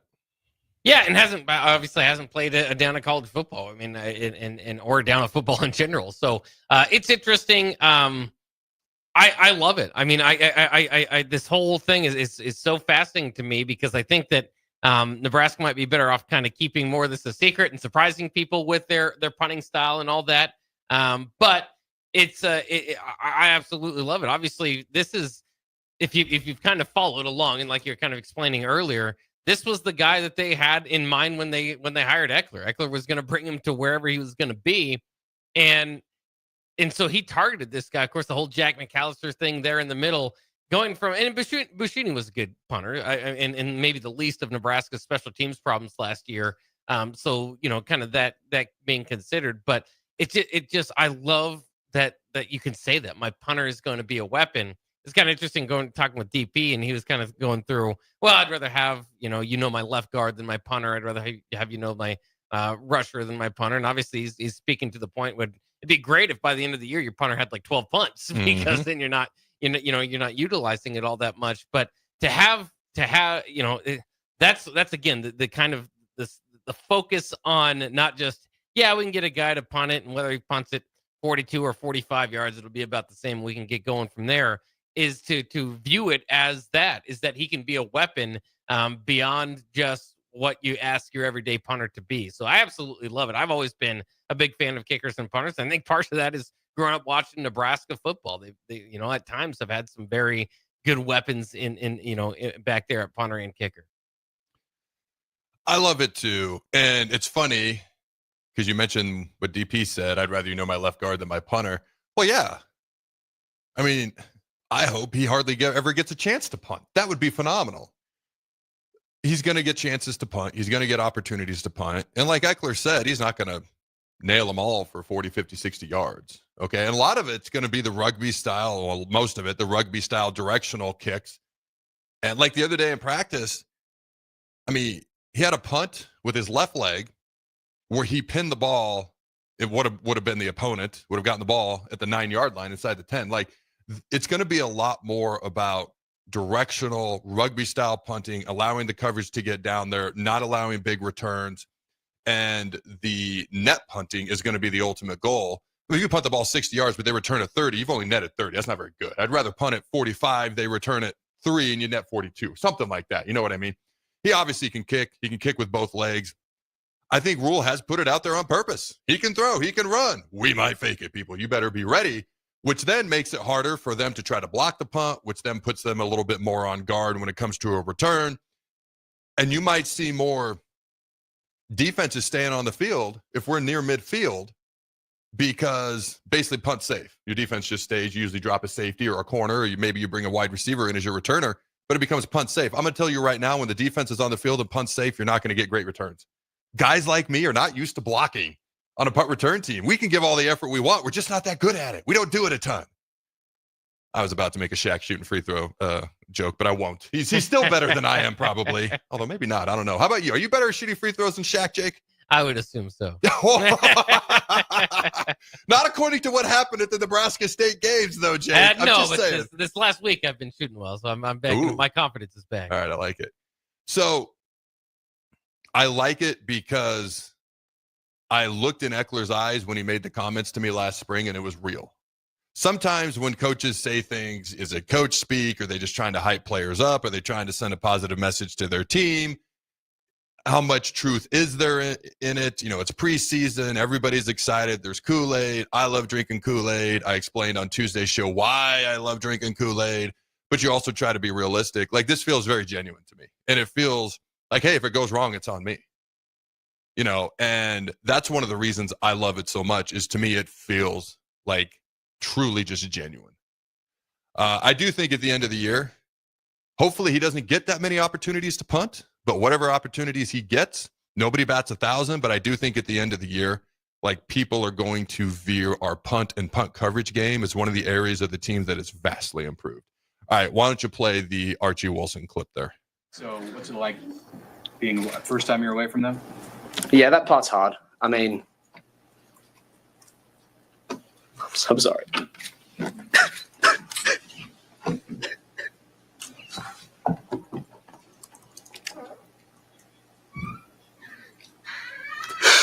Yeah, I love them a lot. Yeah, I got two little brothers and a mum and dad, and yeah, that's the tough part about being here. I love them a lot and I miss them, but it's I mean, they know this is what's best for me, and it's good. I can still talk to them plenty over the phone, and they're coming here to see the first few games, so I'm looking forward to that. Cool. Thanks, guys. Great meeting you all. So this has gone viral, internationally viral, especially where he's from, Australia at this point. What was your reaction when you first saw and heard this, Jake? Well, it's very interesting. Like you said, it's emotional, kind of pouring his heart out there. I think it did. It just kind of brought back into kind of humanizing what we asked some of these kids to do, particularly, I don't know, a lot of people have gone, across country and places they're unfamiliar with. But to go across the world and do that might be a bigger step. And so, it obviously there's more distance in between them. Yes, the advances in technology, you can FaceTime and all that, which is nice. But it just kind of reminds you that not only is he moving all the way across the world, it's his first time moving out. He's a young man, kind of used to being at home, and now being asked to basically, and the way that he's kind of being propped up to kind of help save Nebraska's special teams. So there's a lot that we kind of ask out of these kids, and I think it was just kind of one of those. Humanizing the players once again. Yeah, I think it just reminds people like, hey, these are real human beings, not just names and faces that you can cut, delete, trade on a video game, now that video game is back. But I know what it's like. So I was born in Hastings. When I was 3, my dad's job took him up to the state of Washington. So I grew up in the state of Washington. As you can imagine, we'd make it back to Nebraska, but not a lot, maybe once every other year. So I never really truly got to know my grandparents or aunts, uncles, cousins. My whole dad's side of the family, my mom's side of the family grew up in Montana. Like, I grew up pretty much as an only child in the state of Washington. And that's pretty much what I knew. Rooting halfway across the country for Nebraska. Wanted to talk Nebraska football. Nobody else gave a crap. So that's one of the reasons I love doing a show like this, is people actually want to talk Nebraska football.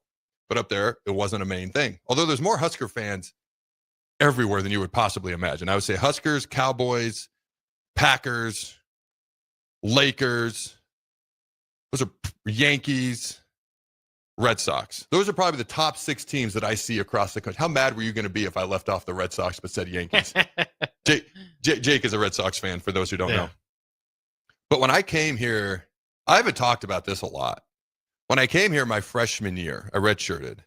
There was 3 seniors and a junior ahead of me. I'm not going to lie, I was miserable. I was miserable. Being on scout team, this may shock you, isn't the funnest thing in the world.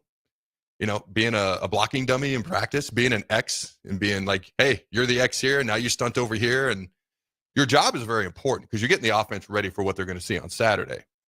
But it's challenging, especially when you move halfway across the country and you don't really know anybody.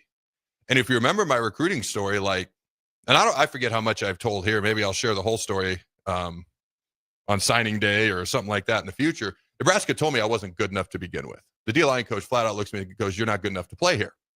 I got an offer last minute. So it was always in the back of my mind, like, do they really want me? You get homesick. You don't really know anybody. I'll just be honest. The roommate that I had was rather unfriendly in the dorm. So we were roommates for 1 semester, and then I got the heck away from him. The second semester, I'm not going to lie, I felt a little vindicated because the guy that moved in and was his roommate the second semester, the guy who was my roommate came back and he goes, "Can I have you back?" I'm not getting along great with that guy either. And the guy I moved in with, I lived with for the next 4 years. So there were times my true freshman year where I was homesick. I love Nebraska, but I didn't exactly love it at that point in time. You just get homesick. You miss things. It's hard when you're away from family, everyone you've ever known. Most people are friendly. And so it can be a bit of a challenge. I can only imagine what it's like moving from another continent and what that is like. Like, I could go home after the bowl game. I could go home, it's like a 4-hour flight, spring break. I could go home each summer. In theory, he can probably do that too to Australia, but there's a lot more dynamics to it. He's an 18-year-old true freshman. I don't know. I'd venture a guess he hasn't spent a lot of time away from his family. And I know what it feels like. There was divorce in my family, and this is a little different situation, but the kids who were children of divorce felt like their heart was almost spread from one parent to the other, and these parents lived on different parts of the country. And that's a little bit different topic of conversation, obviously, but I almost felt kind of like that. Like I was spread all the way, and I felt like I made friends, but I was a little empty and lost. I missed things. I will say this. So I can understand to a degree what he's going through. Again, not Australia to Lincoln. It was the state of Washington to Lincoln. I can only imagine what it's like adding that into it, which just shows, when Ekeler talks so positively about him and he knows all his teammates and his teammates love him. It's a situation where I hope people understand that these still are human beings. These still are kids. They're making more money than anybody's ever made in college football. That kind of factors into certain things, but even NFL players or pro athletes, they're human beings still. You know what I mean? Does that kind of make sense? Yeah, and it does. It gets lost sometimes, and the kind of the sports fan, message boards, Twitters, all that sort of stuff. So it is important to remember. I think, and again, I wasn't continent to continent, but I became even a bigger fan of him seeing that because it was so raw, it was so real, it was just in the moment. Like it's about as real a moment as you're going to find. And so to me, I think that's why it also connected with people, and it shows what some people are sacrificing, in order to do some of the things that they want to do that, for some of them fulfills their lifelong dreams. There was another clip where Ekeler had he stayed, and he phrased it where he was before, like they were going to take him there.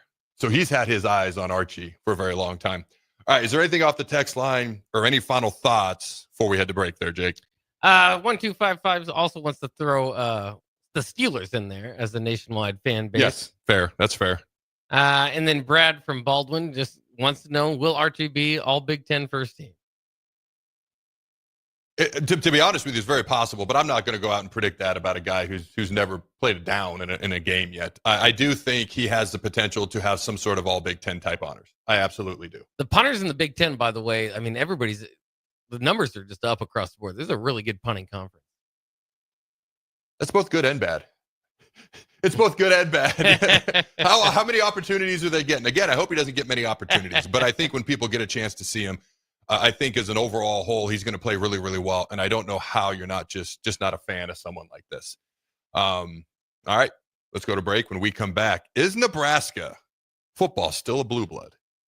And I'm going to give you two freshmen to keep your eye out on, and some other random stats to go along with it. Don't go anywhere. We'll be right back. Hi, it's Charlie Stone and Andy Goodyear of Honda of Lincoln with more exciting news for area car buyers. Charlie, it's just announced that Honda of Lincoln has won 3 of the Lincoln Journal-Star's Lincoln Choice Awards: Best New Car Dealer, Best Auto Repair, and Best Place to Get Your Oil Changed. Wow, that's great, Andy. Anything else? Yes, we were runner-up for Best Pre-Owned Dealer and Best Tire Dealer. A lot of people don't understand that we do sell tires here. Very exciting, Andy. Why do you think your dealership is winning so many awards? Charlie, we simply say it's the Honda of Lincoln way of doing business. Looks like Honda of Lincoln is the great news headquarters for Lincoln. Yes, and even all of Nebraska, we are also announcing that Honda of Lincoln's the only dealer in the state of Nebraska to win the prestigious Honda President's Award for 2024. Honda of Lincoln, Nebraska's #1 volume Honda dealer, 27th and Yankee Hill Road, or online at hondaoflincoln.com. MMA fighting is back this Saturday with Summer Season VFL 4 at the Complex. Lincoln's best amateur MMA fighters will display their best performances, with Misael Monares fighting Colin Fisher for the welterweight title to wrap up the night. Get your tickets at thecomplexlincoln.com, where you can live stream the event as well. Doors will open at 6 p.m. with the first bout at 7 p.m. this Saturday, August 16th, all at the Complex at 1555 Yolanda Avenue. Breaking here at the news desk. When you stack Allo Internet, DirecTV, and mobile, you can lock in your price for 2 years. Sources are confirming that when you stack Allo Internet, DirecTV, and mobile, your monthly price drops and you're locked in for 2 years. That's fiber fast internet, premium streaming TV, and reliable nationwide mobile coverage. And this just in, you must switch by Labor Day to secure that locked-in pricing for 2 years. Switch, stack, and save at allofiber.com/stack. A1 Automotive's second location is now open at 5110 State Hill Drive, just off of Yankee Hill Road. The new location continues to specialize in all makes and models and provides personalized service as they have for 15 years. With the school year here, A1 Automotive reminds you that college students get 10% off any service, and they offer free tire repair with a valid college ID. Schedule your appointment today at a1autolincoln.com and visit their new location in South Lincoln at 5110 State Hill Drive or downtown at 11th and L. When you were a kid, clubs were cool. Robotics club and space club and stuff like that. But what do adults get? Book clubs and quilting clubs? Nah, forget that. How about margarita clubs and old-fashioned clubs? Get to Upside Bar and Lounge for the best clubs in town. Try all 10 varieties of Upside margaritas or old fashions and take home a free souvenir glass. Grab the whole crew and pair it with taco night on Mondays or whiskey Wednesdays. Upside Bar and Lounge at 29th and Pine Lake. Nutrition Authority invites you to check out the all-new Epic Effects. Epic Effects is designed to blast body fat, curb cravings, and provide the smooth energy to get you through the day. Home of free samples and better than internet pricing, Epic Effects can only be found at Nutrition Authority. For store info, visit mynutritionauthority.com. Ready for all the benefits of soft water? High-quality water softeners installed with no arm-twisting contracts. Call 467-1111 Bryant Air Conditioning, Heating, Electrical, and Plumbing. 93.7 The Ticket is your home for every Kansas City Royals baseball game. Bobby Witt Jr., Salvador Perez, Vinny Pasquantino, and the rest of the Royals attempt to make the postseason for the second season in a row. And you can hear all the action on 93.7 The Ticket and theticketfm.com. Your home for Kansas City Royals baseball. There are great Mexican restaurants all over town, but there is one that is especially worth the drive from any part of town. Tacos Los Hermanos at 70th and Havelock. Cool off this summer with a delicious horchata or other special drinks, and grab one of their famous taco boxes for a group of friends or coworkers to enjoy, full of birria tacos and many other options. Don't forget their great desserts like tres leches, flan, and cheesecake. Get to Tacos Los Hermanos for lunch or dinner today at 70th and Havelock in Lincoln. Big box stores are tempting for buying equipment for your high schooler in sports or for yourself in your sports leisures. But buying new is awfully expensive. Why not go somewhere with new and used options? Play It Again Sports has quality, slightly to gently used equipment, and 50% of their inventory is actually new equipment. And it's more than baseball, softball, and golf. They also have equipment for disc golf, fitness, hockey, and more. Plus, they're always buying products. Bring your gear you're done with and get trade money on the spot. Play It Again Sports at 48th and Vine. Looking for a fun way to give back? Join us for the 2025 Kicks for Kids Nebraska Fun Run Walk, presented by Pinnacle Bank, on Saturday, August 23rd at James Arthur Vineyard. Enjoy a scenic 5K through beautiful grounds. Every step helps provide shoes to kids in Lincoln and Lancaster County schools, with options for adults, wine included, and kids. Registration fees include a t-shirt, medal, and bag. Sign up today and make a difference at kicksforkidsnebraska.org. Rosie's Sports Bar and Grill, open for lunch and dinner at 1501 Center Park Road, just south of 14th and Highway 2. This is the Adam Carriker Show on 93.7 The Ticket and theticketfm.com. And welcome back to Hour 2 of the Adam Carriker Show here on 93.7 The Ticket. All right, Hour 2 of this fine program is sponsored by our good friends at Suizo Construction, where safety is not just a policy, it is a promise. Suizo is hiring skilled craftsmen, laborers, concrete workers, and steel erectors who value quality work in a team that has your back, both on and off the job site. Apply today at Suizo.com. 40 years strong in business. Suizo Construction. Again, that's SCHWISOW, Suizo.com. Now, is there anything off the text line real quick? Or are we good? There's a few good things here. 0778 says, can we start calling Archie Wilson the crocodile punter? Ooh, okay. You know what? You had to think about that for a sec. I like that. Not actually. bad. I actually like that. That's a good one. I like that. We'll have to ask Archie, but I'm down.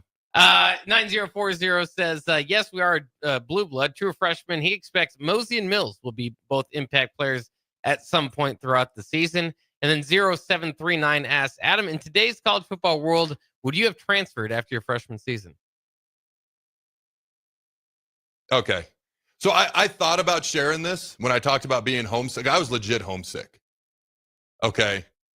So I was legit homesick. I can tell you I was legit, like, it really had nothing to do with football. When you have frustrations with people that you have to see every day, aka a roommate, and then that got remedied the second semester, and then you're just homesick, and you know you're going to be on the scout. That's part of it, you know. I went back home after the bowl game. I came back, and I mentioned the other day, that was probably the best spring practice I ever had. Like, I just needed to go home. That's what I needed. I was there for maybe a week and a half, 10 days. I came back, and I never looked back. I really didn't. I was like, bam, let's light this candle. Now, I will share a story. I don't think I've ever shared it publicly. There are people close to me who know. I almost transferred after my redshirt freshman season. If I've shared this on this show, let me know.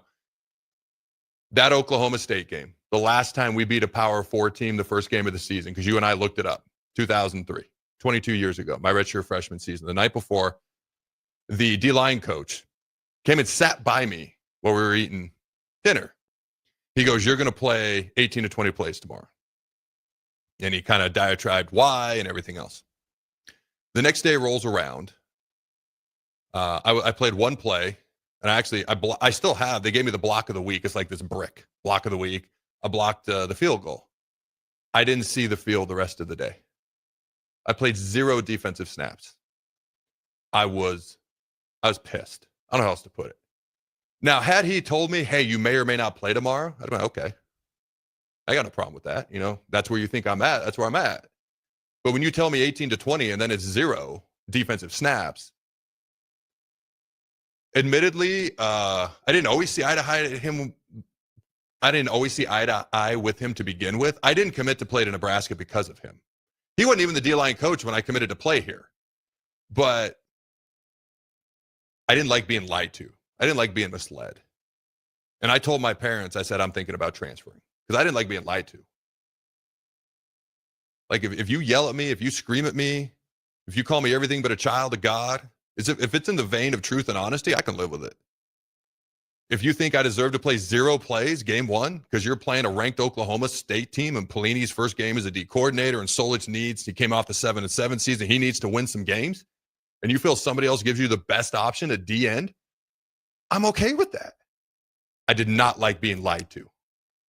And so I told my parents, and I didn't hide it from the D-line coach either.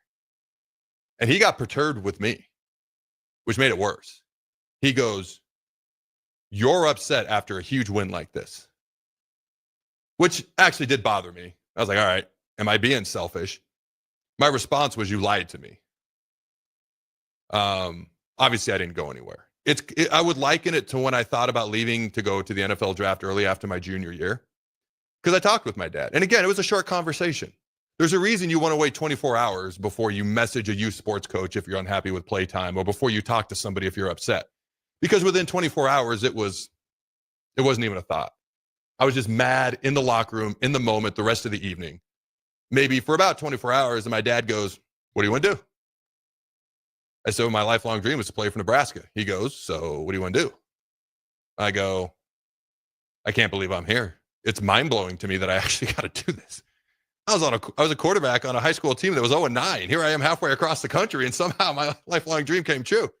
And he just goes, well, what do you want to do? I was like, I'm staying. Like, Nebraska football, I didn't commit because of a coach, loved Solich at the time. I didn't commit because of a D coordinator or a D-line coach, which was good because they were both gone after my freshman year. I didn't stay because of a D-line coach. I stayed because I love Nebraska football, and it was my lifelong dream. In today's day and age, would I have transferred? I still don't think so, because I would have gone to the NFL early if it was about money. I could have made another year's worth of NFL money. I can honestly say I would have thought about it, but it probably would have been just like after I was lied to my freshman year, or like I talked about the other day after my junior year when I thought about leaving early. It was 2 5-minute conversations, although I did need a little bit longer to calm down after I was lied to. But once the conversations happened, it was 5 minutes and I was coming back. Like, this is what I wanted to do. There's a reason I moved my family back to Lincoln, Nebraska. And this is what I can't believe. A guy who used to have speech therapy for the first 6 years of school, K through 5th grade, and was terrified to talk and everything else, now does this for a living. But what helps is I'm talking about something I love. So, all right. Anything else from the text line, Jake? Not as of now. Not as of now. All right. Nebraska. Blue blood or not. Text line. Blow us up. Let us know. And try to be as unbiased as you can be, just like I try to every day on this show. Quick answer. Is Nebraska still a blue blood or not, Jake? Absolutely, yeah.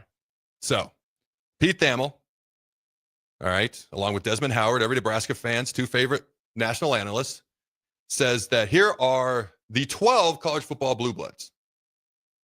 I don't think there's 12, but here we go. Alabama, Florida State, in alphabetical order. Georgia, LSU, Miami, Michigan, Notre Dame, Ohio State, Oklahoma, Tennessee, Texas, and USC.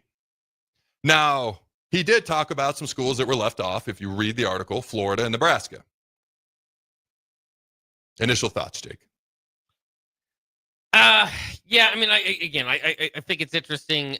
You look at all kind of the, I always kind of look at the 900 win club, which Nebraska is firmly in, as a pretty good metric. You do have these historical metrics, but with 3 Heisman Trophy winners, 5 national championships, like again in that 900 win club. I think Nebraska is there now. Are they fading? Have they kind of been moved to the back? It's hard to argue, right? I mean, when you see the 8 that are listed, like you said, that is generally seen in the blue bloods, which is Michigan, Ohio State, Alabama, Notre Dame, Texas, Oklahoma, and Nebraska. Nebraska is in the back, and they're in the back of the wins club too. So I mean, that's been part of as far as total wins, I should say as well. They're about 19 behind Penn State, who's not included in the blue blood category by many. So it can be kind of an interesting cutoff line, but to get all the way to 12, I think you're just using a lot of if you can call recency bias the last 50 years, that's recency bias. But I think it's a lot of kind of looking into that. And, so it's kind of funny because you can have different arguments. Should Miami care if you call them a blue blood or not if they won 5 straight titles? Not straight titles, but 5 titles really quickly there in the 80s and 90s. I don't necessarily know if that should bother them all that much. But again, there's more standards to when you're talking about blue blood. And that's what I don't like is when people just throw it out there and act like the history of it doesn't matter. They're just kind of just throwing it out there with the teams they see at the top of of college football. Blue blood is earned. It's not just something that you can just kind of give and take away. That being said, there is, like you were kind of saying, and with Nebraska sliding to the back of that, if you go decades and decades of not fulfilling winning and playing relevant football, then you do kind of get into a dangerous territory, which I think Nebraska is beginning to kind of battle against here, as we see. But if I'll be honest with you, anybody that kind of disclosed Nebraska out of the blue blood discussion, I think is looking for some clicks. That's a fair point. If you leave them out, if you leave them in, you're not going to get much of a reaction. You leave them out, you're going to get a reaction. So that's actually, it's maybe a fair point, because this is the same guy that tried to make rules joke like a serious statement. He wanted 40 teams in college football playoff. Same guy, right? Yeah, that's what I thought. All right. So a couple of things. When Nebraska first joined the Big Ten, and we do need to start winning games, or we will start to slip off this list. The majority of people have us on it, unequivocally have us on it. But if we don't start winning more games, we will start to slip. And at a certain point, it'll be hard to argue. But just keep in mind, when Nebraska first joined the Big Ten, we had as many national championships by ourselves, 5, as the rest of the Big Ten did combined. That's Ohio State, that's Penn State, that's Michigan, where supplied the other 5 combined at that time. Now, Michigan's won more since, Ohio State's won more since, and we know that. But Nebraska hasn't been in the Big Ten for like 20, 30, 40 years, so keep that in mind. When you look at recency bias, all right, well, I love Tennessee. I've been a fan of Tennessee since I was a kid. I loved watching. It was Fulmer and Spurrier, and it was Tennessee and Florida every year in September. I felt like the SEC championship was decided like week 3 every year in September, Peyton and Danny Werfel and all those guys that would play each other. When they won in 98 and stomped a mud hole in Florida State, the score is misleading as to how badly Tennessee actually dominated Chris Winkie and the Noles in that game. I was happy. That being said, I have a hard time with Tennessee being on here. They have one national championship, not a ton of SEC titles. I think you can count them on one hand, as a matter of fact. And recently, prior to the past 2 years, they've actually struggled a lot. So I'm like, what? Pardon me, sir, when it comes to Tennessee? And I hope Tennessee's good. I got sick and tired of watching Alabama stomp a mud hole in them the third Saturday in every October. And now that Tennessee has beaten them and they're kind of rolling, I'm a Heupel fan. I'm excited to see them do well, but I'm sorry, what? Georgia, that's definitely a recency bias thing because they hadn't won one since, 82 until Kirby Smart, and obviously they won a couple lately. Anytime you talk about the Florida schools, they're so up and down. Pre-Bobby Bowden, and he really got there in the 80s, they weren't anything. And then they were named the team of the 90s, or the team of the decade in the 90s. I can argue Nebraska, a topic for another day. They were that good. They finished as a top 5 team. I forget what it was, like 10 years straight or something like that, which was the tiebreaker ultimately between them and Nebraska, even though Nebraska had more national championships in the 90s. But they've been so up and down, which you can argue about Nebraska as well, but it's not like they're sitting here with 4, 5, 6 national titles either. LSU, I think they have 3 national titles. They may have more. Was their first one in 07 under Saban? I can look it up. Maybe Saban was earlier. I know they won one in 07 because that was one of the wildest years in the history of college football. They were the first 2-loss team to win a national title since the 1930s. And there's a fine line between what you've done recently and what you've done over time, because there was a time in the 1930s where Minnesota won 3 straight national championships, and they shouldn't be on this list at all. So it's kind of, where is that cutoff point? All right. Here was his criteria. He did give criteria. Okay. Top 15 in program win percentage, minimum 750 games, and at least 1 national title in 2 of the 3 eras. He defined the eras as AP or coaches poll. Okay, BCS, and the playoff era. Historical success is the ultimate eliminator when deciding a team's blue blood status, and USC has one of the richer histories in college football, which should have helped Nebraska, if we're making that argument here. All right, and so that was really kind of his criteria that he had. Did you see what year LSU won their first national title? So LSU in 2003 was Saban's, but That's apparently in 1958 they've got one. So they've got 58, 03, 07, and 19 for 4 titles. So let me ask you, because there's a difference between winning a national title and claiming a national title. Is it a claimed national title or is it an actual national title in 58? Because if you go by claimed national titles, there's some schools with like 22 national championships. Yeah, they finished 10-0 and were named the champion by Associated Press and Coaches Poll. Okay, I can live with that. All right. You start to look at the typical 8 teams that are almost always mentioned, or Ohio State, Alabama, Michigan, Oklahoma, USC, Texas, Nebraska, Notre Dame. Like, those are typically the 8 teams that are always mentioned. And I actually saw a chart where someone broke it down into tiers. And I actually respected it. It was tier 1 blue blood, tier 2 blue blood, and I had no problem with this. Tier 1 was Ohio State, Alabama, Michigan, Oklahoma. Tier 2 was USC, Texas, Nebraska, Notre Dame. I don't have any problem with those tiers. Like, if you want to say, hey, we're in the lower tier of the 8 blue bloods, I'm fine with that. Let's win some more football games going forward. I think when you look at, no other team in the history of college football had, I think it was 42 straight seasons of winning 9+ games. No team has ever done that before. You mentioned the Heisman winners, amount of conference championships. We have the second most amount of conference championships of any team in the history of college football. Okay.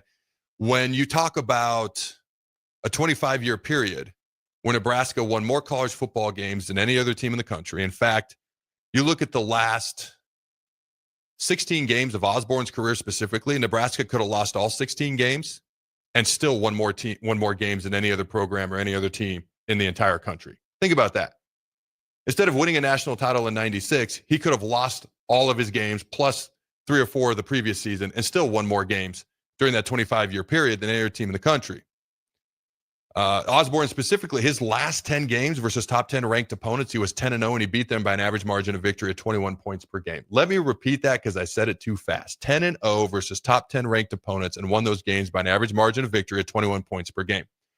So most folks, if they want to keep Nebraska off, are going to say, what have you done lately? Hey, not a horrible point. And a lot of those folks live in Iowa, I might add, because I actually did this about 3 years ago. I haven't updated it since, but as of 3 years ago, from 2000 to 2022, because an Iowa person I know kept coming at me. So I sat down. I said, the last 22 years under Ferentz been pretty good for you guys, right? He's like, yeah, the best 22 years we've ever had. I was like, for Nebraska, you would say not our strongest compared to, the 42-year run of 9+ wins or more? He goes, yeah. I sat down from 2000 to 2022. We won more overall football games than Iowa did. It wasn't by much. And it probably favors them since then, but I haven't updated it, so I can't technically say that.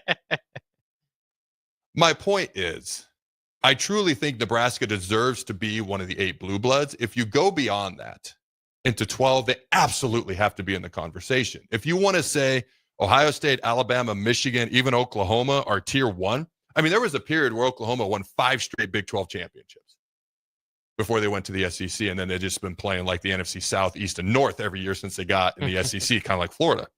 And you want to say USC, Texas, Nebraska, Notre Dame, although Texas has made the college football playoff and made it the top 4 the past 2 years. Notre Dame made the national championship game. If you want to say they're tier 2, I'm okay with that. If you go into 12 teams, I don't know how in the world you leave Nebraska off. You look at schools like Florida and Florida State Miami, that have phenomenal historical success. But we have more wins. We have more conference titles. We have more national titles. Miami has 5. They tied us. We have more Heisman Trophy winners. We have more All-Americans. And Miami has more first-round draft picks. Like, you start to compare some of these, as great as these other programs are, and as much as we wish we would have won more recently, it kind of doesn't get close when you start comparing us to 9 through 12, which is why we belong in the top 8. And no way we belong outside of the top 12. Anything from the text line, anything otherwise on your end there, Jake, before we go to break? Yeah, there's pretty, as you can imagine, there's a pretty strong response on Nebraska's side. But this was, again, kind of to the question, like 0778 says his argument was if Nebraska won in 98 instead of 97, they would be a blue blood because they won in the BCS era. But as the point of is if Nebraska can lose this, say, what about all of Minnesota's leather helmet national championships? And he said, LOL. But that's kind of the point. At one time, you would probably include Minnesota as a blue blood, and I think it can be lost. And then my next question is, could it be gained? Because what we talk about in as far as the kind of the next team up would be your Tennessees, Georgias, but Penn State specifically, who is part of, again, the 900 win club. They have more wins historically than Nebraska does. And I think what's holding them back a little bit is they have 2 titles and 1 Heisman Trophy winner. If they win this year, 3 titles, would that be enough? Would you put Penn State in the blue blood category? Well, they would have won a national title in 2 of the 3 eras. That would have helped. So when it comes to Penn State, they're like the first one that's knocking on the door to me. Yeah. I would say it's hard because sometimes Florida's really good, sometimes they're not. Sometimes Florida State's really good, sometimes they're not. Miami, because initially I was going to say Miami would be knocking on the door for me, but they're probably the most up and down of the Florida schools, even though they got the most national titles. Florida may be the most consistent, but they have the least amount of national titles. Florida State has more. Florida State's kind of in the middle. I was going to say Penn State's the one like knocking right on the door for me. And then I was going to say Miami, and I was like, no, Florida, then Florida State. So I would say Penn State and the 3 Florida schools are like knocking right on the door for me, just outside the top 12. Because you got to remember, they couldn't get past Florida. They couldn't win an SEC SEC title for a long time until Kirby Smart, which is very, very recent stuff. To me, in my opinion, taking recency bias out of it, Georgia and LSU are kind of the ones knocking on the door, in my opinion, right behind Penn State, Florida, Florida State, Miami. But if Penn State won another national title, and to that texter's point, if we had won in the BCS era, that's 2 national titles in 3 eras. Do you think if we win that 2009 Big 12 championship game, this is even a discussion? What if we beat Oklahoma when we played my senior year in 2006? What if we had a 17-point lead on Oklahoma a couple years later? What if we just win one of those games? Do you think that kind of helps solidify? Because right now people can say, hey, it's been 26 years since you won a conference title, let alone a national title. Do you think that? How much does that strengthen our case? It obviously helps it. How much? Yeah, I mean, I think Nebraska just needs to win. Like you said, just needs to win again and win something significant. Obviously, it's going to be tough these days to win a conference title, and it's less, I hate to say it, it's less important than maybe it used to be. Yes, it is. So it's hard to, and that's going to be frustrating as we move forward. And I hate to say this too, that Nebraska just has to win. Otherwise, you can be the Minnesota leather helmet discussion here in 30 years. Because I think when you throw up, statistics like conference titles, and if those aren't as important in years following, and I really think there's going to be an age, obviously, when people get older, and we just kind of got through this first initial playoff where they're not even going to look at like, oh, that's the pre-playoff era. Well, what are we even talking about then? And so, I think that there's kind of some danger in that. But again, blue blood should be so tied to the history of it in that part, and that's kind of the stats you're talking about. Somebody threw out there from 1970 to 2020, Mississippi Mud Dogs said we had the most wins in that stretch. That's a 50-year stretch. So that's a long time. And so, yeah, I mean, but I again, Nebraska just needs to win, and then because at some point you're going to have people that didn't grow up or live through the Nebraska dominance arguing, the importance of it, and it's going to be difficult to have it. So yeah, I mean, I think a conference championship, even something recent that somebody 20, 25 years old, whatever, could point to and say, well, at least I remember that and how big of a deal that was. And that's what I can't wait for. When Nebraska does do it, I think the nation's going to somewhat fall in love with the story. I agree 100%. Is there anything else off the text line, or is that pretty much wrap that up? I know we got to get to break. Does that wrap that up? Yeah, I should wrap it up. All right, when we come back, I want to know, we got to move quickly this last segment. Who do you think will be the top impact freshman for Nebraska this upcoming season? Let us know. Don't go anywhere. We'll be right back. A business's phone is the lifeline to its customers and potential clients. That's why it's so important that you can take calls seamlessly from anywhere, whether you're on the road or in the office. Hamilton Business Technologies can help ensure your phone rings wherever you are. We can equip your headquarters and any of its locations with the right tools for smooth, professional call handling. As the official business IT partner of the Huskers, we know how to keep Nebraska businesses connected. Learn more at hamiltonisbusiness.com. There are great Mexican restaurants all over town, but there is one that is especially worth the drive from any part of town. Tacos Los Hermanos at 70th and Havelock. Cool off this summer with a delicious horchata or other special drinks, and grab one of their famous taco boxes for a group of friends or coworkers to enjoy, full of birria tacos and many other options. Don't forget their great desserts like tres leches, flan, and cheesecake. Get to Tacos Los Hermanos for lunch or dinner today at 70th and Havelock in Lincoln. Nutrition Authority invites you to check out the all-new Epic Effects. Epic Effects is designed to blast body fat, curb cravings, and provide the smooth energy to get you through the day. Home of free samples and better than internet pricing, Epic Effects can only be found at Nutrition Authority. For store info, visit mynutritionauthority.com. Are you looking for an exciting new way to put your skills to work? Explore new career options in the fintech industry at Currency, a Sandhills global company. We offer full-time positions in financial sales, compliance, operations, and other fields. We also offer a 4.5-day work week, an attractive benefits package, and opportunities for advancement. Put your motivation to work and grow with us at Currency. Visit gocurrency.com/careers to learn more. Nebco is hiring CDL drivers for ready-mixed concrete in Lincoln.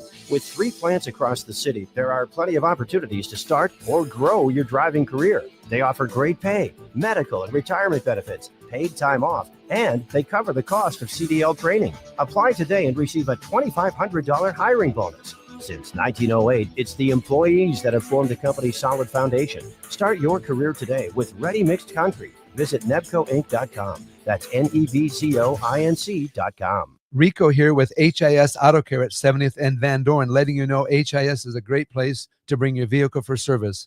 With superior service, bumper to bumper, we'll treat your vehicle like it's your mother's. It doesn't get any better than that. So call 402-488-8934 and HIS Auto will make you glad you did. 5% off, mention this ad, and for sure your mother will be proud you called. 402-488-8934, HIS Auto Care, 70th and Van Dorn. God bless you. There's a lot on the line in divorce. This is Joe Cordell of Cordell & Cordell, the largest family law firm in the country, with over 35 years of helping clients navigate divorce. But being big doesn't mean less personal or less local. Our attorneys live and work in your community, and as neighbors, they understand the challenges your families face. Divorce is complicated. It affects every part of your life, your home, savings, retirement, and of course, kids. So when you find yourself facing divorce and the unexpected directions that it can take, it's times like this that you need a partner you can count on. If you're a man facing divorce, contact Cordell & Cordell today to connect with a local divorce attorney who understands the challenges you're facing on a personal level. Text GO99 to 323232. GO99 to 323232. GO99 to 323232. 1221 N Street, Lincoln. Texting privacy policy and terms and conditions posted at textingterms.us. Texting enrolls you for recurring automated text marketing messages. Message and data rates may apply. Reply, stop to opt out. Nebraska football opens their season on Thursday, August 28th in Kansas City, and you can be a part of the best pregame tailgate party with Blur Events, live from Kauffman Stadium, home of the Royals. Doors open 4 hours before kickoff with a live DJ promoting interactive competitions and giveaways. Tailgate games like cornhole, flip cup, and beer pong, access to ballpark concessions, and available air conditioning. Book your tickets today at blurevents.com/Kansas City and hang with 93.7 The Ticket on the scene prior to Nebraska versus Cincinnati on August 28th. Ready for all the benefits of soft water? High-quality water softeners installed with no arm-twisting contracts. Call 467-1111 Bryant Air Conditioning, Heating, Electrical, and Plumbing. This is the Adam Carriker Show on 93.7 The Ticket and theticketfm.com. Boom! Welcome back, ladies and gentlemen, to the Adam Carriker Show here on 93.7 The Ticket. Who do the people on the text line think are going to be the top freshman impact players this fall, Jake? Yeah, we got a few texts so far. Jason says, hopefully Cortez Mills, needing over-the-top receiver. And 9205 says Mose. So I saw a list. What prompted this? I saw a list the other day of the top impact freshmen in the Big Ten Conference. None of our guys were listed in the top 15, but we had two in the top 20 on this list. It was Cortez Mills and Dawson Merritt.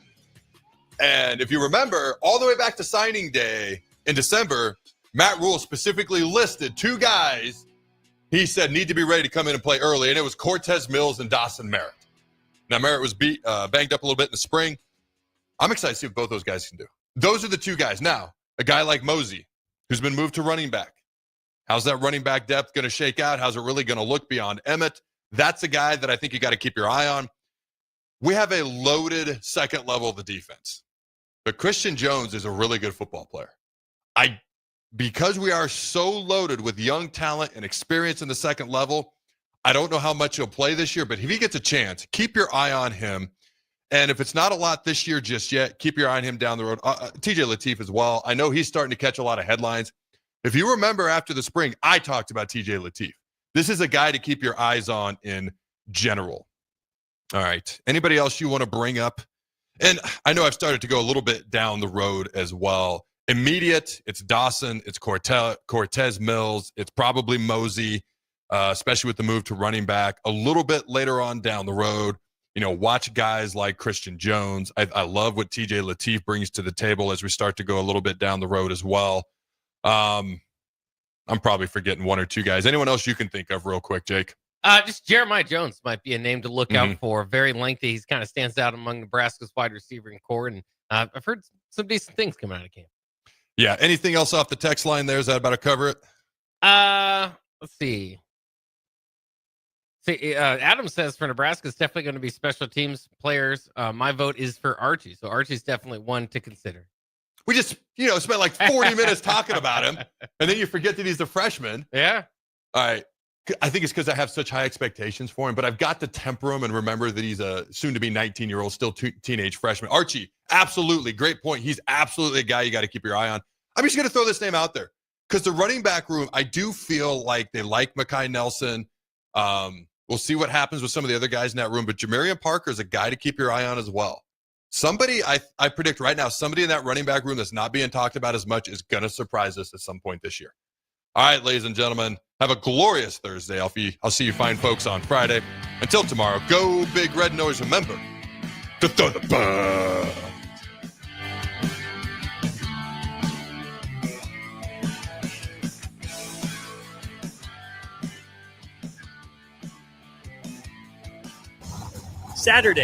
Saturday.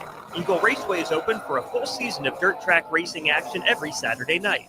Don't miss the epic battles on the high banks of Eagle Raceway each Saturday between the Nebraska Septic Sprint Cars, Nebraska Lottery Modifieds, Avid Realty Sport Mods, Valentino's Hobby Stocks, and A1 Iron Stock Cars. Let's go racing. Eagle Raceway, just 10 miles east of Lincoln on O Street. Check out the full schedule at eagleraceway.com.